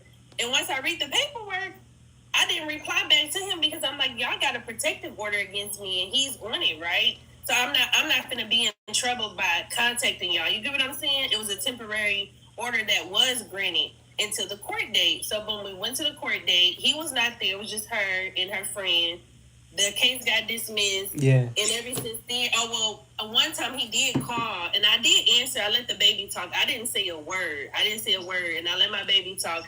And she basically was telling him, like, yeah, daddy. Because I told my baby the truth. I was like, you're not his number one girl, baby. You're not. His girlfriend has like 5 or 6 kids. So he chooses them now, and he told me, like, yeah, I got to choose my family. And I'm like, okay, that's cool. Like, but yeah, ever since that day that they talked, and she basically told him, like, daddy, I know what you're doing. I know you took my mama to court, blah, blah, blah. He was like, oh, I see what's going on. You're being manipulated by your mom, blah, blah, blah. And ever since then, he has not called. He hasn't messaged me on Talking Parents, nothing, nope. See? I'm going to say this. Man, that's not love talk. That's control talk. So when narcissists say I got to choose my family right after court, it ain't about family. It's about saving face. That court, they bruised his ego, and now he's trying to rewrite the story. You made me choose this. Nigga, listen. It's his way of making his anger sound noble. You know what I'm saying? Listen. He's not mad because he lost you. He's mad because you stood up for yourself in front of people who once believed in his lies. You feel me? That's why he's going quiet. Not because he's moving on, but because he's sitting in shame. And shame is the one emotion narcissists can't stand. You hear me? Listen, you gotta understand, like, you're not the reason he walked away from those kids. You're just the first person who stopped letting him walk all over you. Like, his silence is rebellion against accountability. But your peace, that's what exposes him more than any courtroom ever could. Let him be mad. Anger is his comfort zone, okay? You just keep showing up for your child with consistency. Because one day that kid's going to see who showed love and who showed ego. I promise you. I promise you. Oh, I promise you. Kids, they see everything, bro. They know.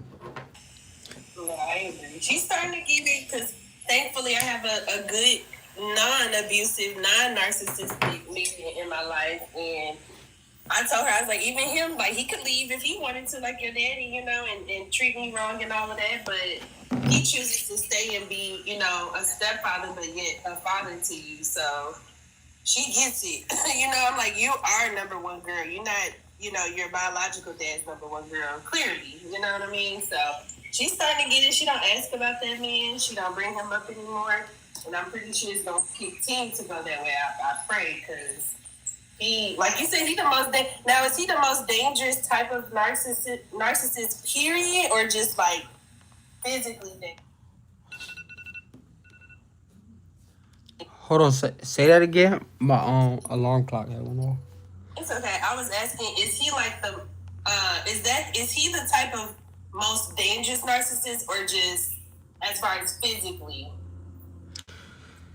Yeah, the two most dangerous narcissists. I'm gonna tell you, the most emotionally dangerous narcissist is the type of narcissist. I am covert narcissist, but the most physically dangerous narcissist, yes, like malignant. Like them niggas, they crazy. You know what I'm saying?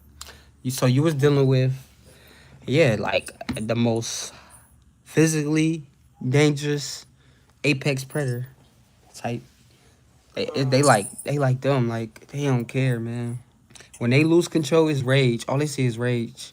Those are the ones that have the dead eyes, black eyes, the psychopaths. Like if a nigga who yell at you, those yelling, or those, if he touch you even a little bit, don't let nobody play with you, because it's gonna get worse. Like don't play. Like you joke around. No, I'm telling you, it's gonna get bad for you. That's a little mask slipping. He testing you. It's a test. He want to see who can get away with it, and later you gonna fuck around and find out. You could literally be dealing with a covert narcissist, like I said, for like 10 years, and they never hit you, and then you meet, as you still with them 10 years. Like I said, you with them 10 years. You with the same person 10 years. They a covert narcissist. Covert narcissist. I told y'all, we don't hit. Keep that in mind. We don't hit women. We emotionally abuse y'all. Bad. Trauma bond. Listen. So like I said, we do. You were a covert narcissist 10 years, and then on that 11th year, like I said, that whole 10 years, I didn't hit you at all. I'm a covert narcissist, right? Boom. From what you think. You know what I'm saying? That's some people gonna even be two. So like I said, I'm a covert narcissist. I ain't touch you at all in 10 years. I just want y'all to stay with me. 10 years. And then on that 11th year, y'all, it's like 1 minute, one day we get in an argument, and I snap. I just hit you on some shit. Boom. You be like, what the fuck? 10 years? You ain't never hit me? Now it's like we could hide that mask for a long time, man. But yeah, I'm telling y'all, we could be a covert malignant narcissist. You don't even know. We got so many different masks. It's like, bro, you could be more than one. So I'm telling y'all, it could be like that. I know women. I talk to women every day. It could be like that. You'll be with them for 20 years. They didn't touch you 19 years, but 20 years, they hitting you, they whooping your ass. All type, like, you didn't, that's crazy, right? But it happens. We hide that mask like that. You gotta be careful. Boy, you are a narcissist professional for real, because you hit the nail on the head. The dark eyes,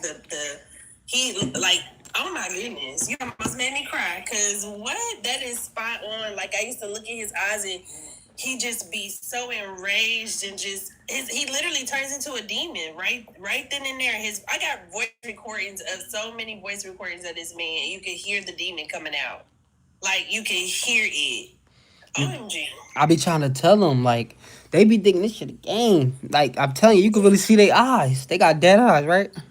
Yes, that is not a joke. Y'all, like, I wish it was more people on here, but I'm glad I caught it when it wasn't. Like, it is so crazy, because I think it should be illegal, honestly. I was saying this yesterday, because it's like the way that narcissists really like change your brain. Because I had never been in an abusive relationship before him, like, ever. Now, I had an incident or what have you, you know what I mean? Just one incident. But I knew about him. Like, I heard that he, abused women or whatever the case. And it just so happened to never happen to me until one day.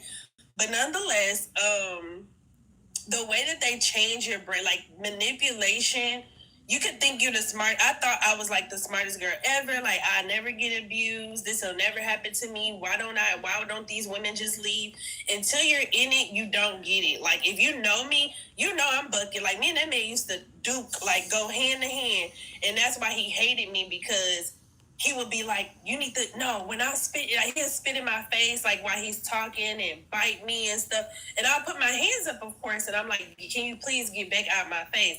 And he always would tell me, like, no, you're the woman, you should be submissive, put your hands down. No, I was not raised that way. Like, we finna be in this whole fighting. Do you hear me? And he hated it because I know how to fight. Did I win necessarily? No, but I give him a run for his money. He a man, so he was stronger than me. So, but yeah, he hated that. So y'all, I'm telling you, leave. Like, I seen a girl in here saying, can you talk about, getting pregnant by them? If you can avoid it, honey, please avoid it. Like, I know it's like they mess with your brain chemistry, bro. It's so crazy. Don't believe it. Like, I know you may seem blinded. I know they may say, oh, I love you. Folks, I know they're talking about, like, y'all do not, like he's saying, y'all think it's a game until I stayed with this man for 5 years. The 5th year, that's when I was really year 3, 4, and 5, I was really getting out of the relationship. Y'all heard what she said? Did y'all hear what she... Nah, I'm telling you, I hope they listen. Like, that's what most people don't understand. Like, a malignant narcissist don't argue with you. They erode you. It's psychological warfare wrapped in romance, y'all. You feel me? Like, you can be strong, smart, independent, but once they get your emotions, logic, don't live there no more. You feel me? Listen. They rewire your brain through confusion, chaos, and false hope. Listen. When you say he spit in your face, that's not love. That's domination. You know what I'm saying? That's the moment the mask falls and the demon behind it comes forward.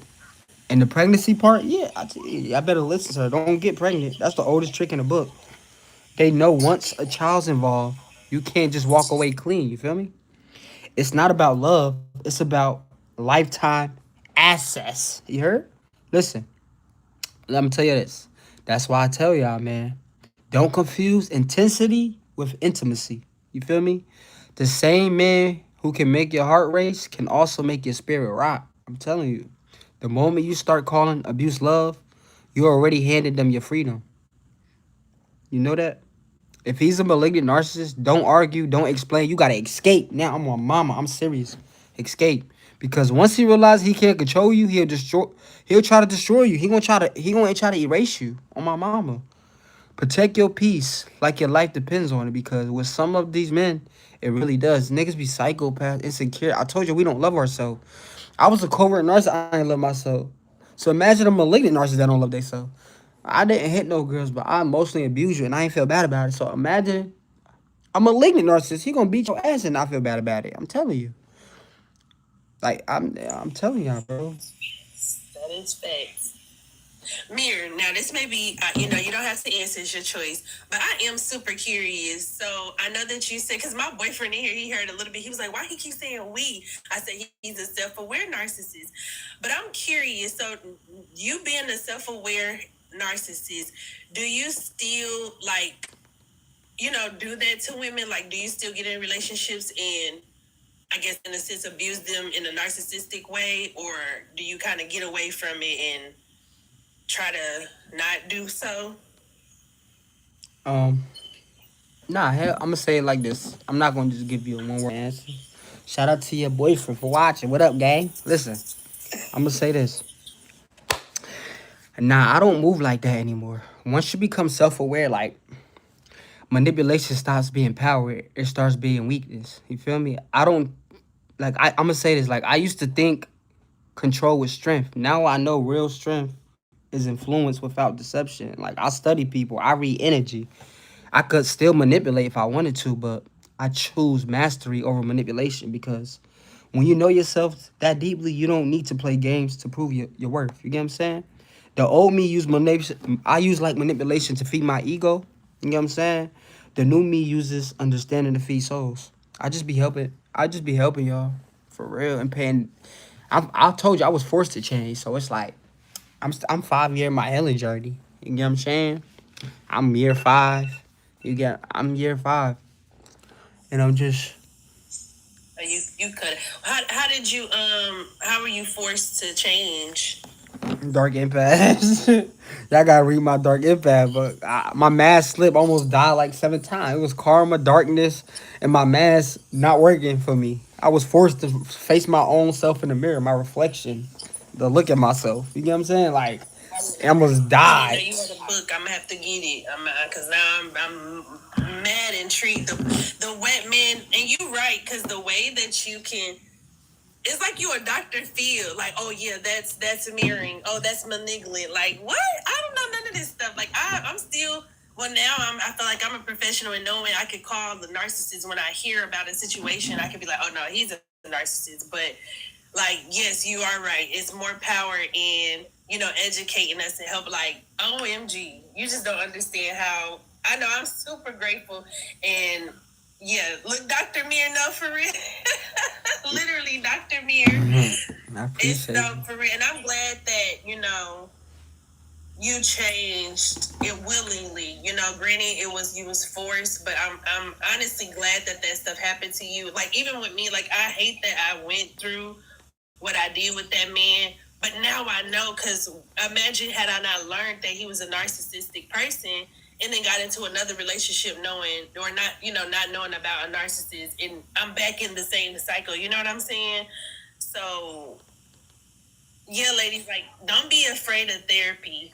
I'm sure, maybe a lot of us are Black women on here, but no matter your race, creed, no matter where you from, go seek therapy, because see, they have an unbiased opinion, and also they are real professionals. So if you tell them, but also you have to tell the truth. You have to tell the truth. What did you do to him? What did he do to you?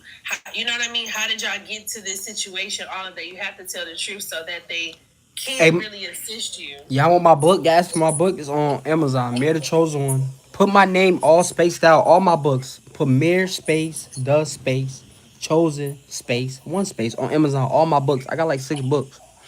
I got my books got like almost 15,000 sales. I'm telling y'all gonna love my books because of the knowledge in the books. And I be doing one-on-one calls. You know what I mean? I be on one-on-one calls every day. I'm booked all day, every day, damn near. Cause I be helping women get through their situation. If y'all ever need guidance, y'all need help, message me, email me, Mere Motivation 123 at gmail.com. MIR Motivation 123 at gmail.com. Or y'all can message me on TikTok and I'll give y'all my booking page link. I'm always on one-on-one calls. Some of y'all in here talk to me. I talk to y'all every week. Some of y'all, same people, new people. Just know, I would tell y'all, best thing to do is book a one-on-one with me. Let me help you, break it down, decode it, get you through your situation, and then you go to therapy after. Therapy will help you like heal, but it can't help you understand us. I can tell you that. Like therapy is one part of it. I'm gonna tell you, it can't. Therapy not gonna be able to do what I do. I promise you. They say I'm better than a therapist. On my mama, I'm on one calls all day, all night. No cap. That's my best suggestion, y'all. I'm gonna tell y'all that therapy can't really get. They can't tell y'all what I can tell you. I know that for sure. Yes, but that's real, and that's exactly why I do these calls, though. Like I say, therapy, like it helps you process, but my sessions help you decode. If you really ready to understand how manipulation, trauma bonds, or that silent treatment control works, you gotta book a call with me. I don't just talk about narcissism. I break it down from the inside out because I lived it. So if you serious about healing and not just venting, DM me, message me, y'all. I'm telling y'all, it's gonna help y'all. Y'all be on YouTube videos. That's not gonna really give you the help you need. One video cannot help you with this shit, bro. It's not. You gotta really talk to somebody that understand what you're going through. I make 1,000 videos. I got 1,000 videos, and y'all still be asking questions. Book a one-on-one, bro. I got a Thank thousand you. videos. I got 1,000 videos on the internet. I go live every day, but y'all still ask me the same questions. Book the one-on-one. You need clarity for real. Book a one-on-one, man. But No, anyways, I agree. I'm Thank, here though. thank. I'm here though. And ask me questions though. We still here. Y'all need me. But if y'all really want to heal, y'all know where to find me. Whenever y'all ready, no rush. I'm here whenever y'all ready. Healing, it's a process. Everybody got their own timing on healing. Just know I'm here. And when you ready, yeah, I told y'all where to find me. My one-on-one's $50. The best $50 you gonna ever spend. Hear me? No cap. Look, if you ever need a little partner or anything to assist with it, like I look, I would be willing, because Like I said, I definitely learned a lot, and I'm so glad that I really truly survived. Like it was a real, not even just spiritual warfare. It was a lot of war. I said I was literally at war, and I thank God that I learned a lot. So I'm so grateful for your confirmation for my situation, but I'm also grateful to, have you here to help other people in general, and also just for me to continue to learn because, no matter how much I went through, I can still learn, especially from a self-aware narcissist. So I appreciate it. I appreciate you, man. Like, dang. She said that. I want to touch on it. She said spiritual warfare. Damn. You see that? I'm telling y'all, man. Them words. But I appreciate you for real. Spiritual warfare is exactly what it was. Like, not just between people, but between light and darkness inside of us. You get what I'm saying? You made it out, and that means your spirit's stronger than what tried to break you. So, thank you for that energy. That's why I do this. Every time one of y'all heal, it reminds me why I had to go through mine. I told you I had to go through the dark and put people through that shit. But now I'm here to save y'all from it. You feel me? No cap. I'm telling y'all, we don't just survive demons. We learn how to dance with them and walk out wisdom. That's what you feel me? And so it just reminded me. So when you said the lightness and darkness, so no lie, mirror. So the way when I met him, I didn't see anything honestly, like besides a cute man, right? Whatever. But when we started hanging around each other, I used to literally describe him to himself and like to friends or family. I'd be like, yeah, I'm like he, and I sounded so goofy when I think about it. It's like a dense girl. I used to be like, yeah, every time, I see him, it seems like it's just like a cloud that's just raining, that's just following him around. And I feel like I'm like the sunshine, like, hey, let's move this cloud over and have some sunshine, in your life. And it's like that was God telling me, my goofy self, like, girl, this is darkness, but I didn't see it that way. And this is another reason why, if you have a good relationship with your parents, child, listen to your parents. Because my daddy damn sure, when I told him, he was like, yeah, babe, that don't sound like somebody you need to be involved with. And I'm just like, well, no, he's sweet and he's responsible. He take care of his sister and brother that's younger than him and his granny. And me not knowing, child, he over there abusing his granny, being mean to her, like his whole life pretty much. Like, granny, he had a rough childhood in foster care, whatever the case may be, but it was all in my face, and I feel like a lot of us, it's in our face. The red flags is there, but yes, it's literally darkness and light. I was the light; he was a literal darkness. Like I said, I would always see him. Of course, not literally, but in my mind, when I see him, it's just like a cloud, a dark cloud that's literally raining on this man. So why would I entertain that? Why would I want to be around that? In my mind, I thought like I would help him in life, to have sunshine in his life, like, some light, right? But for me, what it was is that I just had so much love to give. And ladies, that's our problem. We're so like, oh, I got so much love to give, I want a baby. I got so much love to give, I want a man. Let me let him move in and all this other stuff. Girl, no. That love that you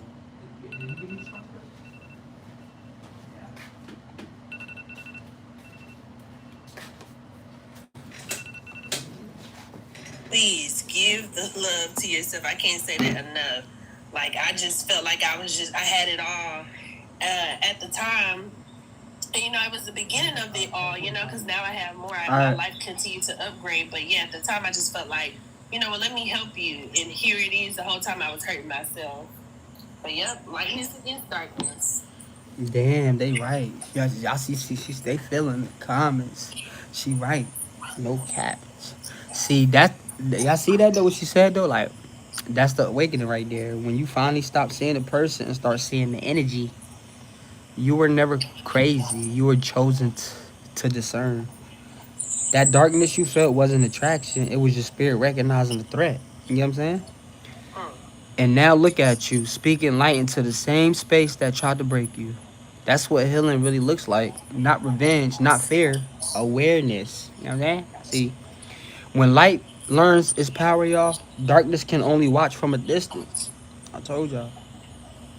You feel me? Look, I might need to start doing narcissistic teaching from a woman's perspective, because like I said, that love, like I promise you, like I should have got a puppy mirror. I should have got a dog. I should just went to go get a puppy. Why you say that? Because like I said, I had so much love to give, and instead of it be giving it to myself, I wanted to give it to a man. No, I should have got a dog. And you know how some women be so obsessed with their dog, they buy it, they taking them into daycare and spending their money on them, like people looking at them like they crazy. I should have been that girl, and I wouldn't have been in this situation. Listen. I wasn't prepared to have a baby. I'm gonna say this. Listen. Sis, do you mind if I kind of respond to what you just said? Yeah, go ahead.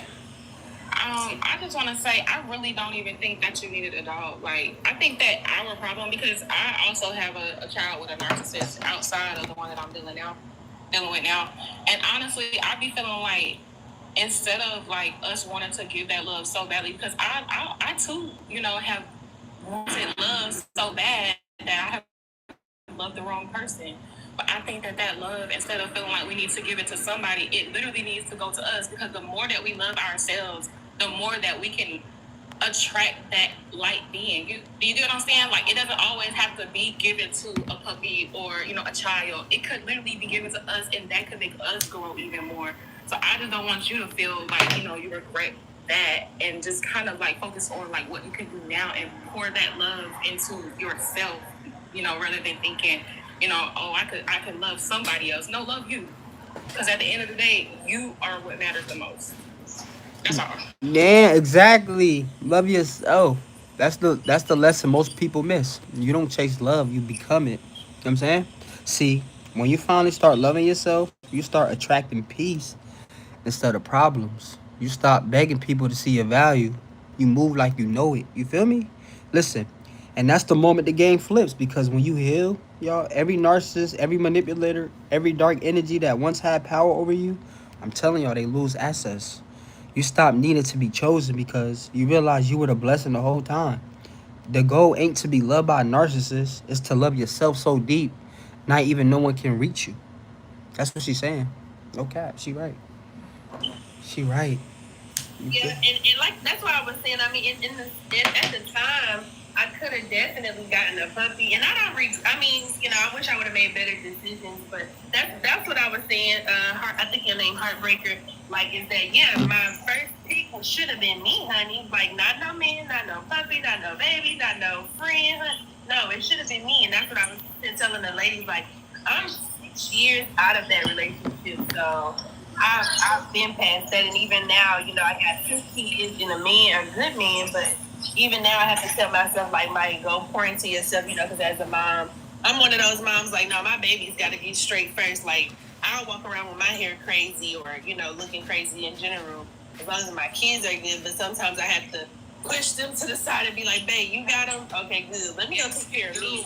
You do. And I'm glad. That makes me happy to hear, because I do see a lot of women, like, putting their kid first and losing themselves. And sometimes you have to take that burden off of yourself. And of course, our kids are not burdens.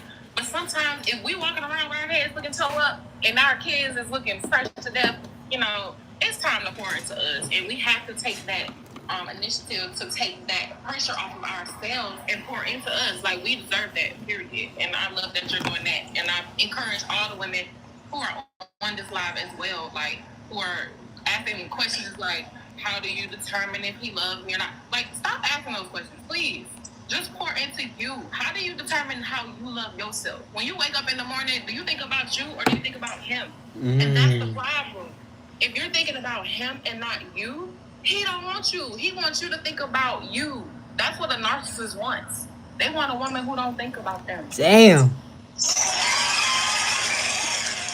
Pour into yourself. You heard that? No cap. Y'all gotta listen to these women, man. They be talking. These strong women. They dark empath, bro. I'm telling you, bro. You don't want to play with them. I had to write books about these type people, man. I'm traumatized. On my mama. Wow, women like us, Nina. Hell yeah, man. When y'all start stepping into power like this, these type of women we don't even play with, bro.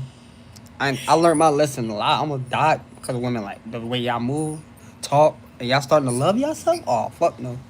I'm gonna go to the easiest empath on my mama. I'm going to the easier target. You think I'm about to mess with you? You talk like you setting boundaries. You knowing your worth, man. Fuck out of here. Listen, I'm That's not. my ex's girlfriend now, honey. When I say she thinks she got it all, and I'm just like, little baby girl, little do you know the woman right before you, it wasn't me, but it was the other girl, and he telling me y'all's craziest story. He was like, yeah, I want to be with her, but she want to be with her son's father, right? And he was still staying with his mom and didn't have a car. But my ex, my daughter's dad, he had a car, place to stay, making money, blah, blah, blah. Well, he wanted to be with the girl, but she didn't want to be with him. She was kind of waiting for her children's father. Long story short, one day he said she go out and it's her birthday. He just know that they were going to link up. This man, and he just like pouring his heart out to me. He was like, yeah, I was calling her and, I couldn't find her. So I called her parents. Her parents gave me her location. So he pulled up to the apartments, and when he got there, she, he steady calling her, blowing her phone up, not answering. So, of course, he started to go into the malignant narcissist that he is, and he started texting her like, bitch, what you in there sucking dick? I know you in there being a whole blase. Hold on. Try not to say too much like that on TikTok. Right. My bad. It's okay. TikTok be flagging us, man. Yeah, TikTok is a mess, but he just started going off on her real bad via text because she's not answering the phone, right? Well, he finds her car, he urinates in it, he breaks off her blinker, he pours pop and ice cream all in her car, broke her rear view mirror. He totaled her car, long story short, all because she wouldn't text him back. And also threw drinks in her face. He told me how he beat her in her face. And then the next girlfriend is who he's with now. So like you were saying, Mir, like it's a video I seen. You said the person doesn't change; it's just the victim. And baby girl don't know her worth like at all. The new girlfriend. The new supply. She next. Shit. She just getting the mask. Like when we meet, I'm telling y'all, she right. Like I'm telling y'all, the new supply. Like y'all be thinking, oh, he love her. No, the fuck we don't.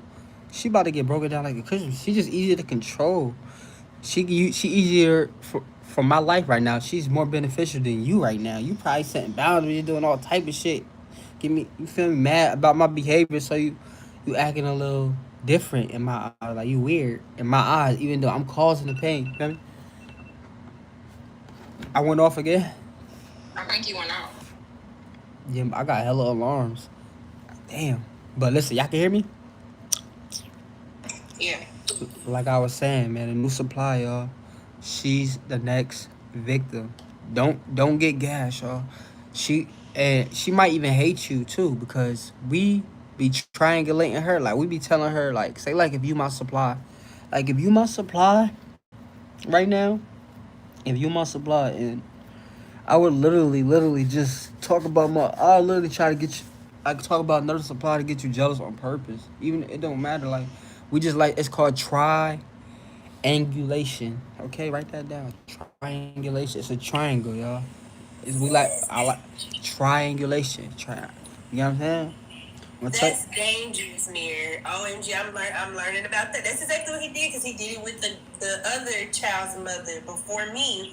He did exactly the same thing he's doing with his new girlfriend. He did with us. He had us like me and her wanted to go at each other's throat, but thankfully we never did. Me and her are cool now. But oh my goodness, you are so smart. Yep. Yeah, it sounds literally your situation. Sounds like my situation with my baby daddy girl. It started to get abusive, but as soon as it started to get abusive, I just left that bitch. I couldn't do that shit. I don't do that fighting. But he fight with the new girl too, the new baby mama, the one who I told y'all that put voodoo on me, the one that do witchcraft. Yeah. Yeah, she did destiny swaps or attempted to do destiny swaps, beauty spells, all that shit. All that shit. I've noticed like multiple times her taking pictures that look like mine and posting her pictures to look exact. Like as soon as I post a picture, she posts the same way, same picture, same hairstyle, just literally trying to become me and embody me. So I literally can understand. And he also had a baby mother before that, and he used to try to do the same thing. and you know, try to pin us together against each other. You know, he do the same thing. It's the same pattern with these fucking narcissists. I'm sorry for the cursing, but yeah, it's the same pattern. Demons. Hey, look, you good. You good. Y'all heard her? Y'all heard her? That's the sick part of triangulation. I told y'all. Nobody talks about. Look, when a new supply starts dressing like you, talking like you, and copying even your fucking posts, that's not admiration. That's called possession by proxy. See, the narcissist didn't replace you.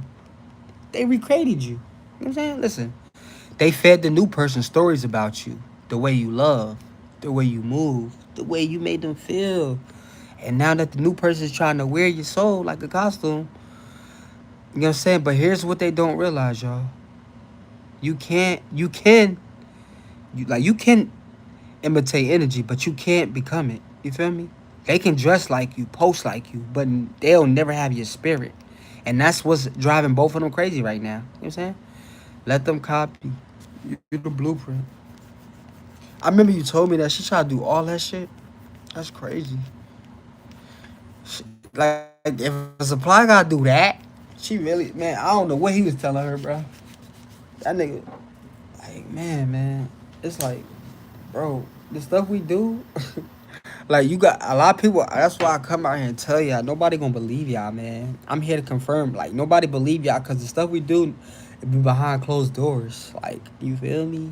What's up? I am her. How you doing? I think somebody new joined.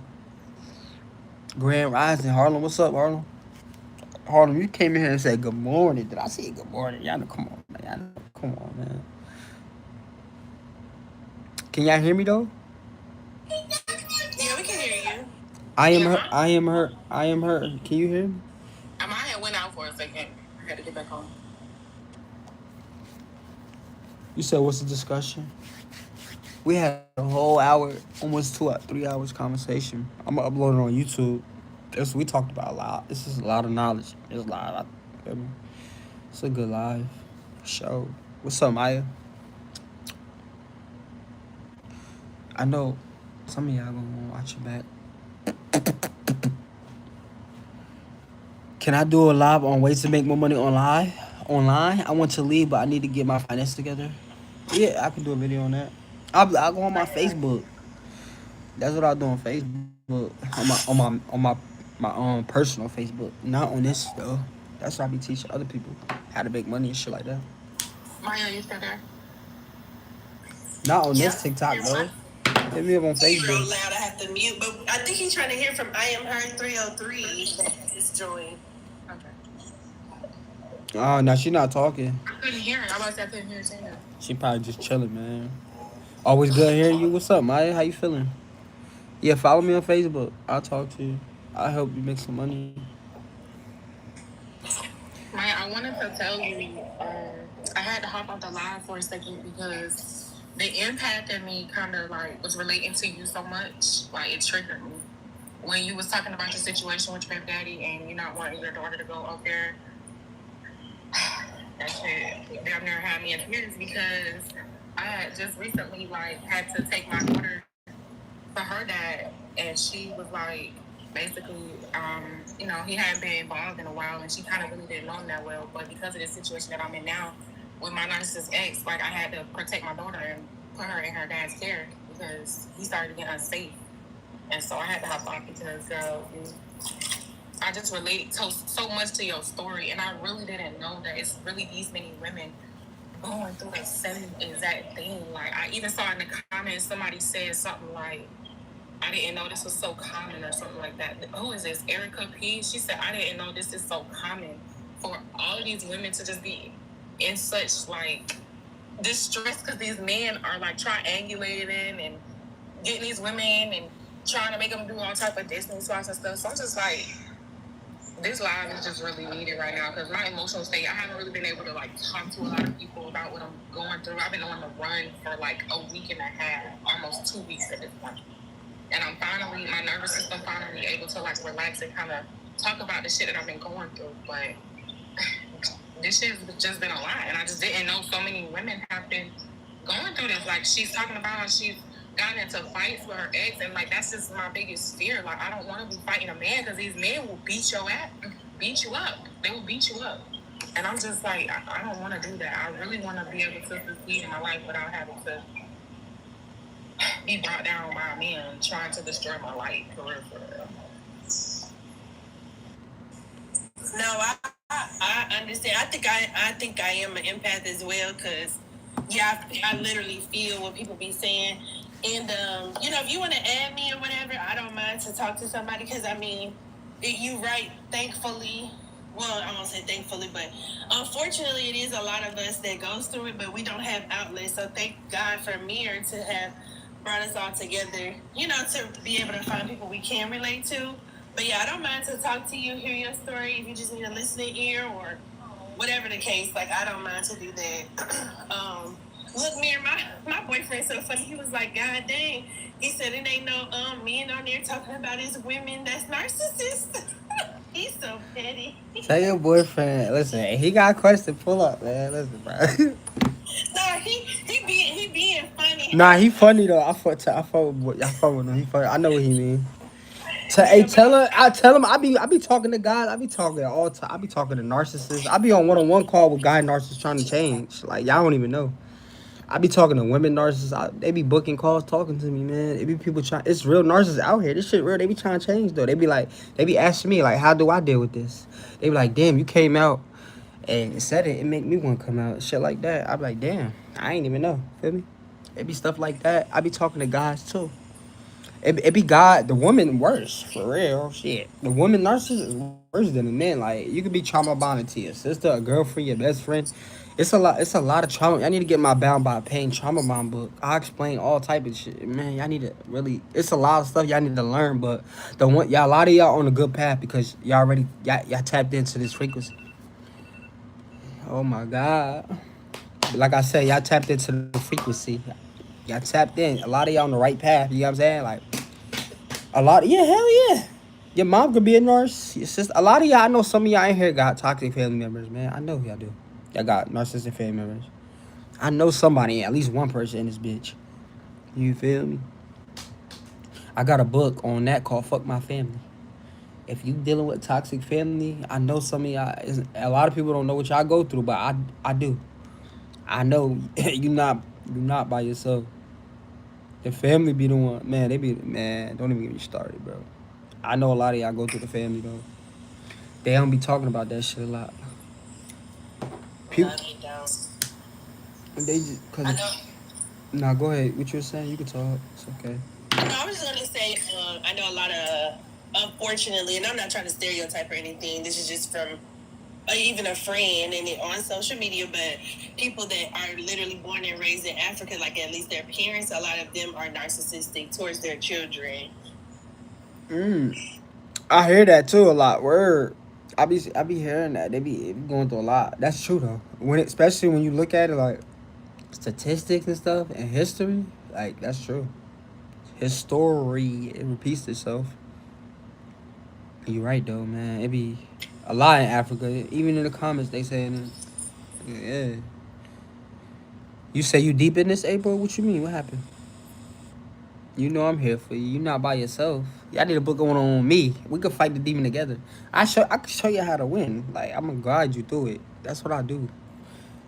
I was on a one-on-one call with my boy Corey, man. Like, it's a guy. He was trauma bonded to a woman. Like I be talking to guys too. They get trauma bonded to women.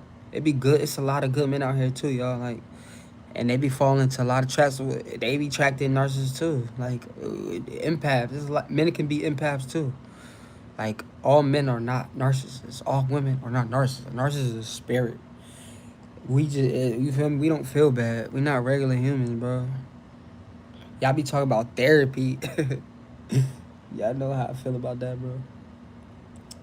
What y'all think about therapy? Heartbreak, how y'all feel about that? A narcissist in therapy. Like, do y'all believe that it can change? Y'all believe it can help?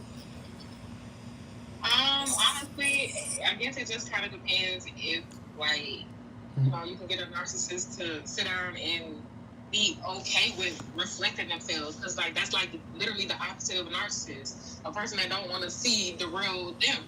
So it's like, what type of narcissist is gonna sit down and be like, okay, let me look at me. You gotta be able to find one of those first. So, How about you? That's a good. I'm gonna say what I want to say last. I want to see how what y'all think. And I it, was gonna. Can you hear me? Can you hear me? yeah, I can hear you. Okay. Uh, what is the reason why narcissists do not like therapy? If you Okay. can tell me that. I just got on here, so I missed a lot of your conversation. How you doing? By the way, my name is I'm Mir. doing. I'm doing good. I just came on here and it was interesting. I was listening to Heartbreak, but then I fell asleep. But then I got back on, so I missed a lot of conversation. I know narcissists very well. I know I'm friends with them, but I have to give them bare minimum because they have to. They thrive off of drama. They thrive off. They like to unite. Attention. They like to trigger people. They like to get reactions out of people. So I love them, but I deal with them bare minimum. But what I notice is that one that is very dear to me. I'm trying to encourage her to get therapy, but she simply said therapy is just a joke. Oh man, I'm gonna say this. I know I got the answer for you. Okay, I got Okay. you. I got you. I'm gonna break this down too. I got you. Listen, therapy. Listen, see. First off, I'm gonna answer your first question because about the why we don't go to therapy. Then I'm gonna touch down on your friend part. Okay, listen. Okay. See, I'm gonna tell you. You ever wonder why most narcissists won't go to therapy? Because therapy requires accountability, and and Yes. accountability feels like death to a narcissist ego. See, we build a whole world off illusion, of control, image, and power. Therapy is like walking into a room where the mirror talks back. You know what I'm saying? Yes. See, to narcissists, that's not healing. That's exposure. You know what I'm saying? They'll telling you, a therapist won't feed the mask. They'll question it. They'll dig into the wounds we spent our whole lives hiding under charm, success, or manipulation. You know what I'm saying? See, Yeah. the truth doesn't just break a narcissist. You know what I'm saying? It starves them. That's why most of us narcissists would do anything to avoid healing. And look, Okay. I'm gonna touch on your friend. You said you try to tell Trying your to encourage her to get therapy. uh-huh. And Yeah. that's real love right there. Wanting somebody to go to therapy is you saying, I see the pain behind your pattern. But here's the truth. You can't drag somebody into healing. You can only inspire them to want it. You get what I'm saying? See, therapy Yeah. only works when the ego finally breaks. When a person gets tired of their own chaos and finally says, I'm the problem. I'm the problem. Until then, every session is just another stage for the mask. So don't drain yourself trying to convince them. Just live in your healing. Let them see the peace. They can't manipulate. That's the real therapy they'll never forget. You know what I'm saying? I'm a, Yeah, but you know what's worse? That I have another friend that's worse than this narcissist because this person is end stage narcissist, which is psychopathy. It's the worst narcissist. And this person gets along with me well. I still give him bare minimum. But this is another person that's dear to me. But this person treats me good just every now and then. I have to, like I said, it's only so much you can. It's only so much because they can't help them. It's like they can't help it. They have to trigger you some kind of way. But this person can't stay away from getting in trouble, have legal problems. He lives relatively normal life, but he always got to break the law some kind of way, you know. And so that one worries me because I know it's just a matter of time. He's gonna serve a prison sentence. So far, he's been getting away with stuff, you know. So I guess what I need to tell you, what ask request of you, is it best that I cut these people off because it's breaking my heart to see them self-destruct. So I guess that's my real question. Instead of trying to encourage the therapy, like you say, therapists, they're not gonna, but I got you. I'll answer your question. I got you. I know exactly what you're trying to say. I got Thank you. you. Listen, Thank you. I'm trying to say. See, I get that. Like, what you have, Yeah. when you have empathy, like, watching somebody self-destruct hurts, like, but it hurts more than what they ever did to you. But here's the thing: you can't save people who are addicted to their own destruction. You know what I'm saying? You can only protect yourself from getting pulled in. See, that friend might be have good moments, even kind ones, but that doesn't Very erase much. the chaos underneath. You know what I'm saying? Malignant people know how to mirror what you crave just long enough to keep you hooked. They call it Yeah. loyalty. What it really is, it's called emotional hostage talking. You know what I'm saying? Mm. If being around them costs you your peace, your sleep, or your sense of safety, that's not a friendship anymore. That's a spiritual contract draining your life force. So sometimes love looks like walking away, not because you don't care, but because you finally do. You know what I'm You're saying? 100% accurate on everything. You are 100%. I'm telling you. This is something I knew, but I just need you to. I knew this within myself, but it's like I needed you to hear it come from you to say that. See, I'm gonna say, yeah. See, that's what I'm here for. Like you knew, you did. I'm gonna say this. I want to take over. Wait, hold on. What you say? You can hear me? I said I don't want to. I don't want to be a chatterbox. So I No, really listen, appreciate listen. that your You're good. feedback. I'm gonna say this. That's the confirmation you needed, not from me, Thank you. but from your own intuition. You already knew what to do. You just needed somebody to speak it in a language your soul recognized. You get what I'm saying? That's how. And when you're a person full of empathy, it's hard to accept. It's hard to accept that reality. Yeah, when you got empathy, I know it's hard, but it's okay. You got to start just setting boundaries. Listen, I'm gonna say this. This is how I know like you're evolving. Okay, when you stop mistaking pain for loyalty, you get what I'm saying? See, Yes. you can love people from a distance and still pray they find peace, but your peace can't be the price of their chaos anymore. You get what I'm saying? See, Yes. the hardest goodbye is the one you give to people you still love, but that's the one that frees you the most. Yes. That's true. Because I can't have peace by seeing this conduct, this behavior is killing me, and there's nothing I can do about it. It's nothing I. So I'm gonna take your advice. I'm gonna. You ever heard that expression, love afar, love, you can love them afar? I From a might be saying it distance, wrong, love but from a distance. yeah, love from a distance, yeah. Yeah, love from a distance. You said it. Hey, look, see, that's that spirit telling you. I'm gonna tell you this Thank though. you. Listen, Can I it, say one thing before Chanelo go? yeah, Yes, I'm sorry. One last thing before you go. All I want to say is never let a narcissist know that you about to cut them off. That's it. Before I go. I'm glad you said that because Do not let him know, sis. Do not. right, because they'll pull you in or they'll get worse. Because I've tried to. Now the good news is that these are people that's dear to me, but they don't live with me. These are people I know, but I'm very close to. We do activities together. They're very close to me, but I realize it's killing me. I always leave. I have a good time with them, but I always leave when I go home. I feel like crap. And it's either because of something, the way they treated me, or something I see that they're doing to harm themselves. And it's like, for what? That's like, I wish I could just shake them and say, stop, but that's, I love them from afar, love them from a distance. yeah, that's your new mantra. Thank you. Thank you. I'll take care of everybody. Thank you. Thank you for coming on. Have a great day. Take care. Be safe. Thank you. Bye. So I'm gonna answer your question, Mir. What I thought you was asking, like, how do we personally feel about going to therapy or what have you? I was going to say, even though you didn't ask that, yes, do we? I suggest everybody to go to therapy. At some point in your life, you will need a non-biased person that don't have a clue. No, have a clue who you are. So I would suggest that. But my answer to why narcissists don't like therapy or how do I feel about it, I think yes, they should go.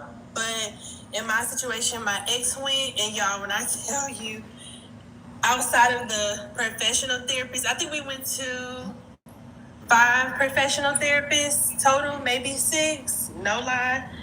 And then outside of that, like my mom, my dad, my auntie, our pastor, the pastor's wife. So that's a lot of people. And all he did was basically he heard their advice, But he argued with them, to be honest. No, that's not what I think it is, and well, how I'm gonna do that? And it was just, he was very, very, very combative with them. It's I don't want to say it's no point in them going, because I think there is a point. But Man. if they, like you said, if they aren't ready to take that responsibility or the accountability, or even to have that mirror, because sometimes it is hard to look in the mirror and see that ugly mask you have on your face, then it won't work. They're very, they have that hard, real hard, it's like a real tall, strong wall, honey. Hell yeah. Y'all hear what she's saying, man? Listen, I respect your opinion, but I'm about to break it down to y'all. I'm gonna tell y'all, we don't give a fuck about therapy. Now it's about to get dark. Listen, I'm gonna tell y'all, look, you wanna know why we don't give a fuck about therapy? Listen, y'all. Because therapy means facing the truth, okay? Listen. And truth kills the illusion we build our whole identity on. Narcissists don't want to heal. We want to win. We don't want to talk about no damn accountability. We want to talk about how to get the control back. You feel me? Ego. It starves the ego. You feel me? Full of mirrors. And that's exactly what therapy is. You feel me? That's why we walk out, argue with the therapist, or try to manipulate the session itself. To narcissist, therapy isn't help, it's exposure. We don't fear therapy because it doesn't work. We fear because it does. The fuck? We ain't going to that shit. Listen, I told y'all, man. If we go to therapy, I promise y'all, it's not for the right reason. You know what I mean? It's for manipulation. I'm telling y'all, it's fake. It's fake. Can I say something? Of course. If a narcissist go to therapy, like if you're in a relationship with a narcissist and he want to go to therapy, he probably want to fuck the therapist. Yeah, we would. We would. I know. I'm telling you, if she look good, of course. What you mean? Like, we on everything. We sick. Y'all think I'm dead ass. I'm telling y'all. Y'all think I'm telling y'all, bro. It happens. I talked to women that happened before. I talk to women every fucking day, y'all. This is common. That's not just a one-time thing. That's common, actually. Like, I'm trying to tell y'all, bro. She not lying, bro. She not lying, bro. This shit is crazy out here. I'm telling y'all. Here we got a gentleman in the comments, Chuno everywhere. He said the question is, why do you attract narcissistic people? And I of course, you're going to be, your answer is going to rule mine. But I think if I'm practicing my little narcissistic teaching journey, I would say it's like you said, it's light against darkness. So Chuno, if you attracting narcissistic people, it's probably because, like Mir said, is that they see the light in you, and so they have darkness. So they're just, I guess, trying to suck it out of you or something, of that nature. But yeah, Amir got the best answer. Nah, you off to a good. That's a great point. Shit, you right. Light against darkness. You said it. I'm gonna touch on that though. Like, see, she right. Light against darkness. Light always attracts darkness. Okay, you heard that? I'm gonna say that. Light always attract darkness. You better write that down. Don't forget. Listen, not because the light is weak though, but because it's seen. You feel me? Listen, darkness can't survive without something to feed off. It needs reflection, energy, and validation. And light, it gives all of that shit. Right? Listen, the empath's light exposes what the narcissist is trying to hide. That's why we're drawn to you. Not out of love, but need. I need your fucking energy, baby. You remind us of everything we lost. Innocence, empathy, and peace. So we chase it. And when we can't become it, we try to consume it. Energy. Light doesn't fight darkness by, dimming itself. It wins by staying lit. You gotta stay lit and stop stop turning your light off because of us. The fuck? That's why when you heal, we can't find you anymore. Where the fuck Emily at? Somebody find her for me. I'm dead ass. I can't find her. Listen, y'all think this shit a game. This is really my life. Y'all know I'm trying to find Emily, bro. I can't even find her, bro. Oh, my mama. Huh? What you said? I said I could probably find her. Find her, Emily Felix. Tell her I want to have a. Tell her she changed me. Tell her she made me see.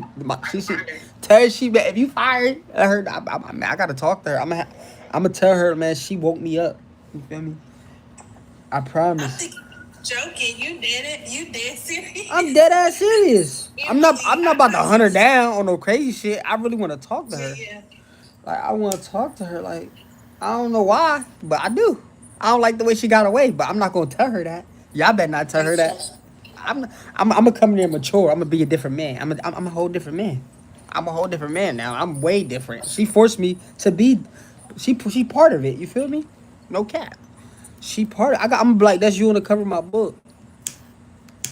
Y'all think Shut the front door. What's her last name? Felix, Emily? It's EMELY space FELIX. She's a Dominican, bro. I promise y'all, Emily, man, that was my best friend. I don't know, man. Like it's just cause she tolerated so much from me, bro. I don't know. That's how we look at shit, yo. Like it's like if you tolerate it, I didn't appreciate her. I ain't love her, but I love what she did. I don't know, bro. Like I don't like the way she got away though. It's my ego talking. It's my ego. You say you found her. That's interesting. If you really found Yeah, her. but I would never tell. I wouldn't even do her like that because she deserves it. Oh, what the fuck? Do her like what? What you mean? What I'm gonna do to her? What I'm gonna do to her? What I'm gonna do to her? Y'all don't believe a nigga can change, bro? Y'all believe a nigga can change? My girl's peace. Because at the end of the day, you are a healing narcissist. What you mean? I'm 5 years.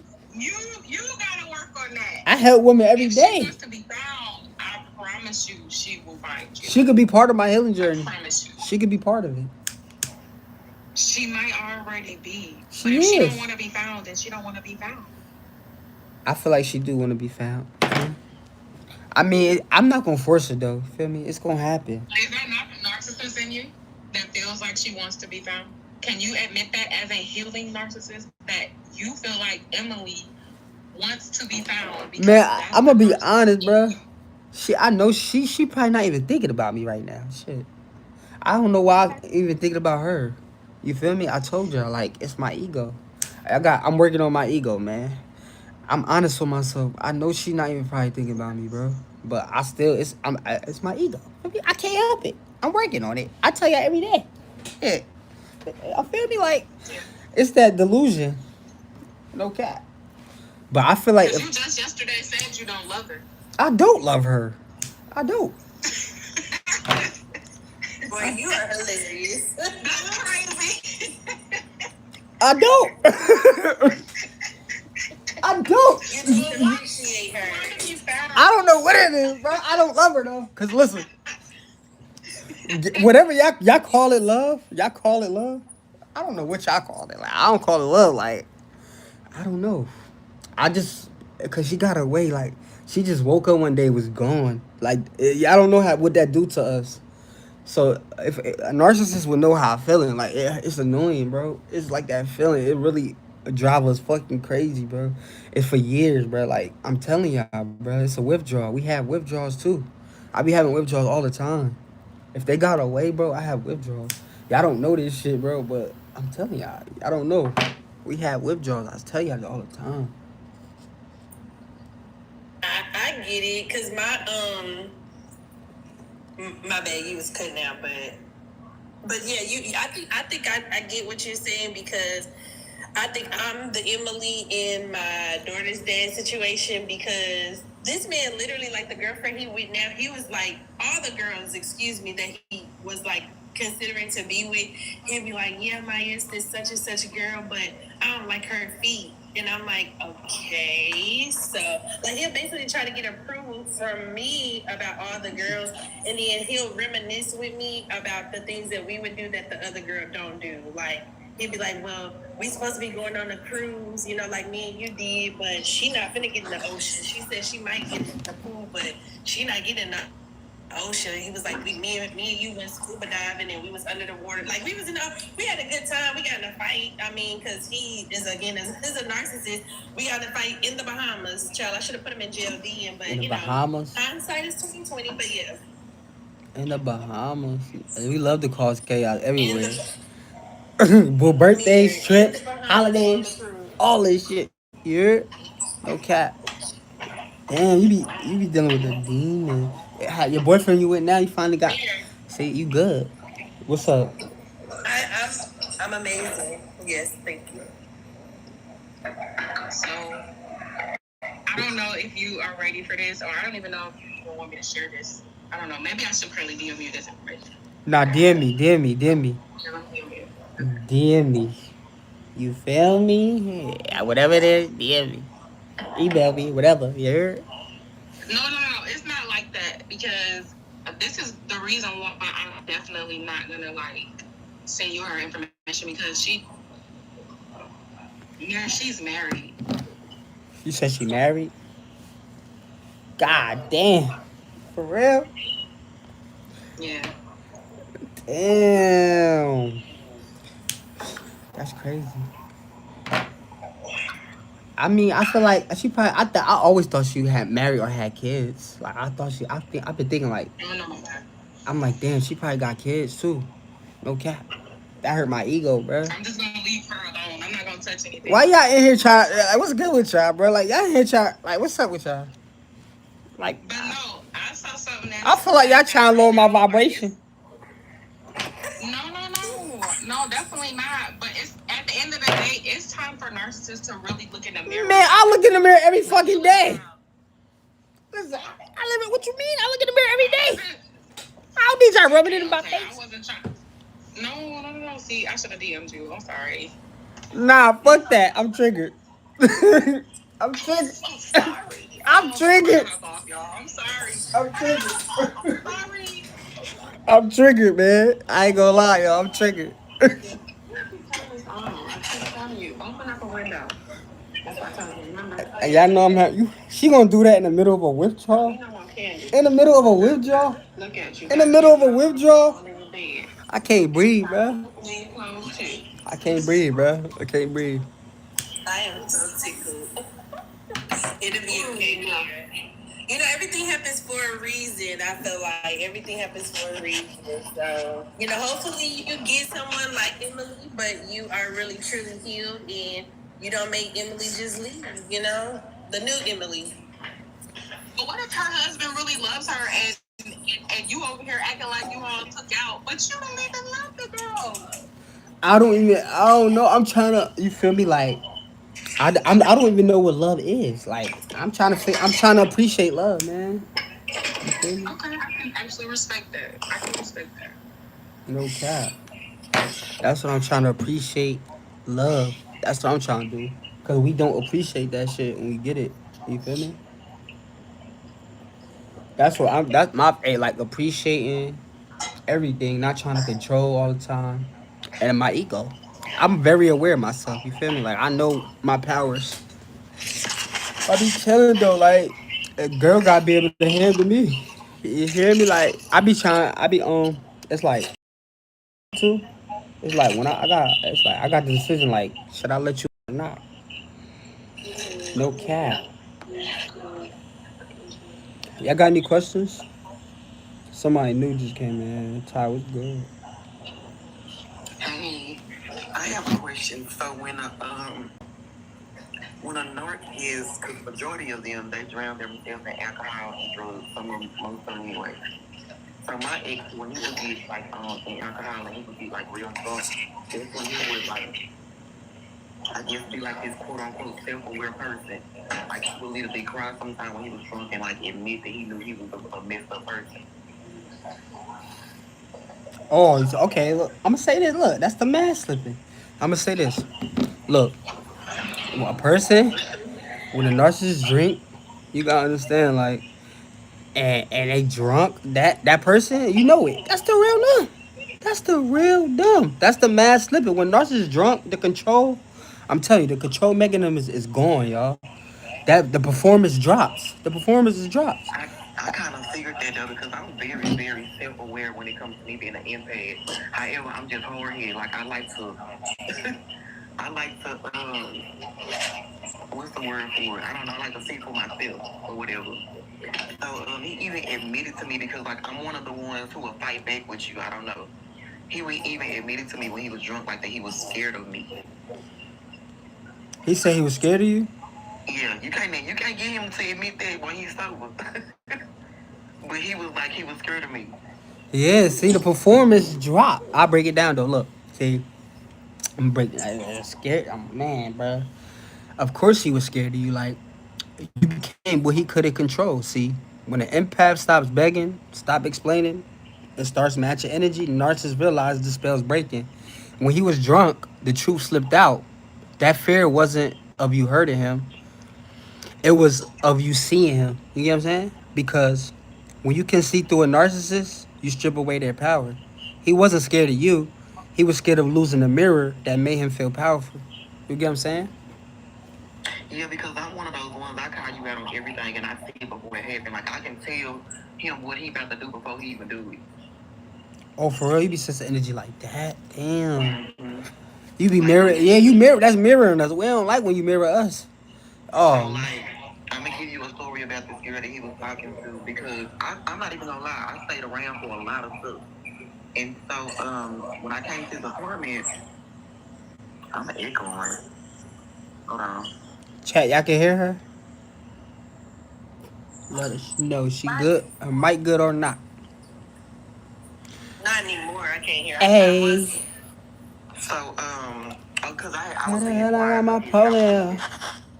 So when he went on a trip one day, he went to Vegas, and I have resources as well because I'm such of a heartfelt person. Like people, I attract people all the time. Like I'm always. So I had people going against him, like even his friends, people that he been knowing for a long time, people that he worked for. I always had resources. Like I'm always got one up on him every time, even if it's just me on my own. Or if it's just me getting information from certain people. So I found that he was going to Vegas. When I found that he was going to Vegas, because of course he didn't tell me because he know I'm gonna end up putting a stop to it. This how caught up I was with him instead of me just walking away. And so he went to Vegas with his chick that nobody told me he was going with a girl. I just knew he was going with a girl. When I tell y'all, I told him everything that he did on this trip without me even knowing. However, it took me a year to find out that I was right about everything. But like I knew he dressed alike with this girl. Like I can literally see visions in my head of things that he was doing. And nobody told me this, but how I would end up getting confirmation because I used to go through his phone. And when I tell y'all everything that like I used to dream or that I used to vision that he did, it literally used to happen. And so when I would call him out, I would shut him down sometimes. Like he would just wouldn't even talk no more. He'll just walk out on me. It's because I know his every move. So I'm gonna put a little bit of my business out there for y'all because I'm not one of them people. I don't care about being judged or none of that. I got caught up in a triangle to the point to where me and the girl was literally like, we knew each other was dealing with him and we wasn't gonna walk away. However, my goal was really to get cool with her, which I did. I got cool with her and I just ended up telling her everything about him. Remember, I've been off in this for 7 years. This was only like her year, maybe a year and a half that she had been off in this. I would tell her everything that he was about to do before he did it. And he used to get so mad and so frustrated and try to tell her that I was a liar or I'm just trying to do this, that, or third, like trying to break him apart of this, that, or third. But she knew I wasn't lying because everything I would tell her before he did it, he ended up doing it. So he was like, how you gonna tell me she a lie? And every time she tell me you doing something and gonna do something, you end up doing it. So he used to try to tell her that I was a manipulator and this, that, or the third, but she never believed him because I always was 2 steps ahead of him. Mm-hmm. Like my impact, my gift is so strong to the point to where I know what be gonna go on. I'm just hard headed, and then when I did get caught up, I couldn't master the plan of how to get away. But I'm always one up on him. Like I know when he lying, I know when he telling the truth. I know when he's feeling some type of way. I can even look at his body language and can tell when he's about ready to do something before he even tell me he's gonna do it. Like with him saying like he's gonna go out or something like that. I know when he's gonna go out because he'll start pacing around the house. And so when he start fidgeting or feeling some type of way, I know he's gonna do something more than just go out. You're gonna go out on top of meeting up with a female. And I can tell all of that just from his body language and his conversation with me. Damn, y'all hear this shit? I'ma tell, man. Listen, hey y'all, she definitely. That's the seer energy. You were tapped in the whole time. Your intuition was screaming. Your dreams were revealing, but your heart was still attached. See, Yeah, I was very attached that's what because makes an empath dangerous when they awaken, because once your emotions and your discernment align, no narcissist can hide. See, you weren't crazy. You were called. You were being shown the truth in a way that logic couldn't block anymore. See, the reason it was hard to escape wasn't weakness. It was the war between your gift and your attachment. You get what I'm saying? See, oh yeah, because I was like, they initially feel like I was in a war. That's when somebody said it's a spiritual warfare. That's exactly what it is, because I feel like I was in a war with myself. Like I literally feel like I had the devil and the angel sitting on my shoulder. I used to literally break down crying sometimes because I wanted to figure out how to get away. That was my only thing. I didn't know how to get away from it. So I would literally break down crying like, why can't I break away from this? Or why am I so detached? But at the same time, when you're dealing with a narcissist, it's not always about trying to find out who the narcissist is or trying to find out who they is. It's about you finding out who you are as well too. What your flaws are, where your weakness is, and where you need to work on yourself. So I found out that I have attachment issues. That's why it's hard for me to break away. Why do I have attachment issues? Because I have abandonment issues as well. But at the same time, when your light shines so bright over those narcissists, that doesn't stop them. That's when a trauma bonding comes in. Because y'all can relate on being having abandonment issues, or y'all can relate on having attachment issues. yeah, I hope y'all listening, man. Trauma. If you're a very aware person, you're very spiritual, because I'm a very spiritual person. And I'll give y'all an example of what I'm saying. So I go to church. And when I went to church one day, like the spirit was so high in church. When I came home, like literally the spirit was still up on me. It's like God had already spoke to me and told me, when you go in his house, you're going to feel so uncomfortable. And I remind y'all, he don't know I'm still in the spirit. I drove home with like spirit on me the whole time. As soon as I get in the house, I can tell by his eyes and his body language that he is so uncomfortable. Y'all, my right hand of God, he did not go to sleep none that night. I woke up with a long email. I'm in the room, he in the living room, stayed up the whole night. I woke up with a long email of him saying, like, apologizing, but still at the same time, not taking accountability. So to me, it was big. Like, I know he wants to change, but it's something in him that bound him. I don't know if he's embarrassed, or I don't know if he just don't want to tell people exactly what got him to this place. Like, I can see straight through him. Like, it's like me looking deep in his soul. Like, the little boy in him is still there.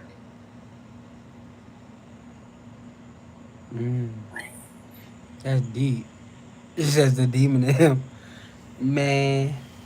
That's a good Like, toast. y'all know y'all can smell demons sometimes. Like, if you really aware, you can smell a demon. This the awareness that saved lives, y'all. No cap. I wanna, yo, man. Listen, y'all see this? It's a lot. I've been in this for 7 going on 8 years, and I say going on 8 years because at the end of the day, like, he's still in my home, but I'm not in that place to where I'm not in that place to where he can control me, because at one point I let him get control over me because I had got so attached. But because God is on my side, and I'm not trying to seem real spiritual, but that's just who I am. I know it ain't for everybody. But at the same sense, because God is on my side, God gave me a real life awakening, but that was when I told God that I couldn't do it no more, and that I needed him to come in and help me. And when I allowed God to come in and help me, because I'm so tapped in with my system, with my spirit, God gave me direction from word to word. So it's like, I need you to do A, B, C, and D so that I can at least get you to a point to where you don't be in this dark hole no more. So once I did that last year, I have not cried since last year. I have not tried to fight him since last year, because I fight him physically as well too. And I think I was more of like the physical fighter because I'm a very emotional person. I don't know how to handle my emotions. When I'm hurt, I'm hurt. So, Damn. Not to interrupt you, are you still involved with him? Like, you still communicate, see him, anything? So yeah, that's what I'm leading up to. Okay. So in the midst of all of that and me having to go through what I went through with him, I also almost got a kind of case behind him. And when I say it was nobody but God that got me out of that case, because they was not trying to move on taking me out of offering me 18 months of probation. They was not trying to move. But I prayed and I fasted, I prayed and I fasted. And like months and months and months after steady going back and forth to court, they told me that they would drop my case if I did an 8-hour anger management class because I would always, because I threw a brick in his window and they trying to say that the brick or the glass hit him in the back of the head. So I end up getting off of that. So when I realized, so this is the thing, when you actually accept them for who they are, like you know who they are because you've been dealing with them for a long time and their cycles never switch up. Their pattern is always the same. If you really pay attention, once you accept, like literally accept who they are, then that's when you can kind of start walking in your healing. It's not going to happen overnight. At the end of the day, it's still steps to it. It's like being on drugs. Even though we might not know what some people might not know what a drug addict is, but it's kind of like being on drugs. You need that dopamine to kind of to fix, you know what I'm saying? So to give you a fix. And a dopamine is, it can be you just texting him a little bit just to get that little bit of hit. It can be you going on his Facebook just to get that little bit of hit. Or it's just you talking to him to get that little bit of hit. But once you accept the person, you can kind of start dissecting all of that. You can kind of start saying, okay, well, I'm done with that part. Or I don't do this no more. I don't do that no more. But because I have a big heart, to answer your question, I end up allowing him to come back because when I say karma, they get that karma. He lost everything that he had.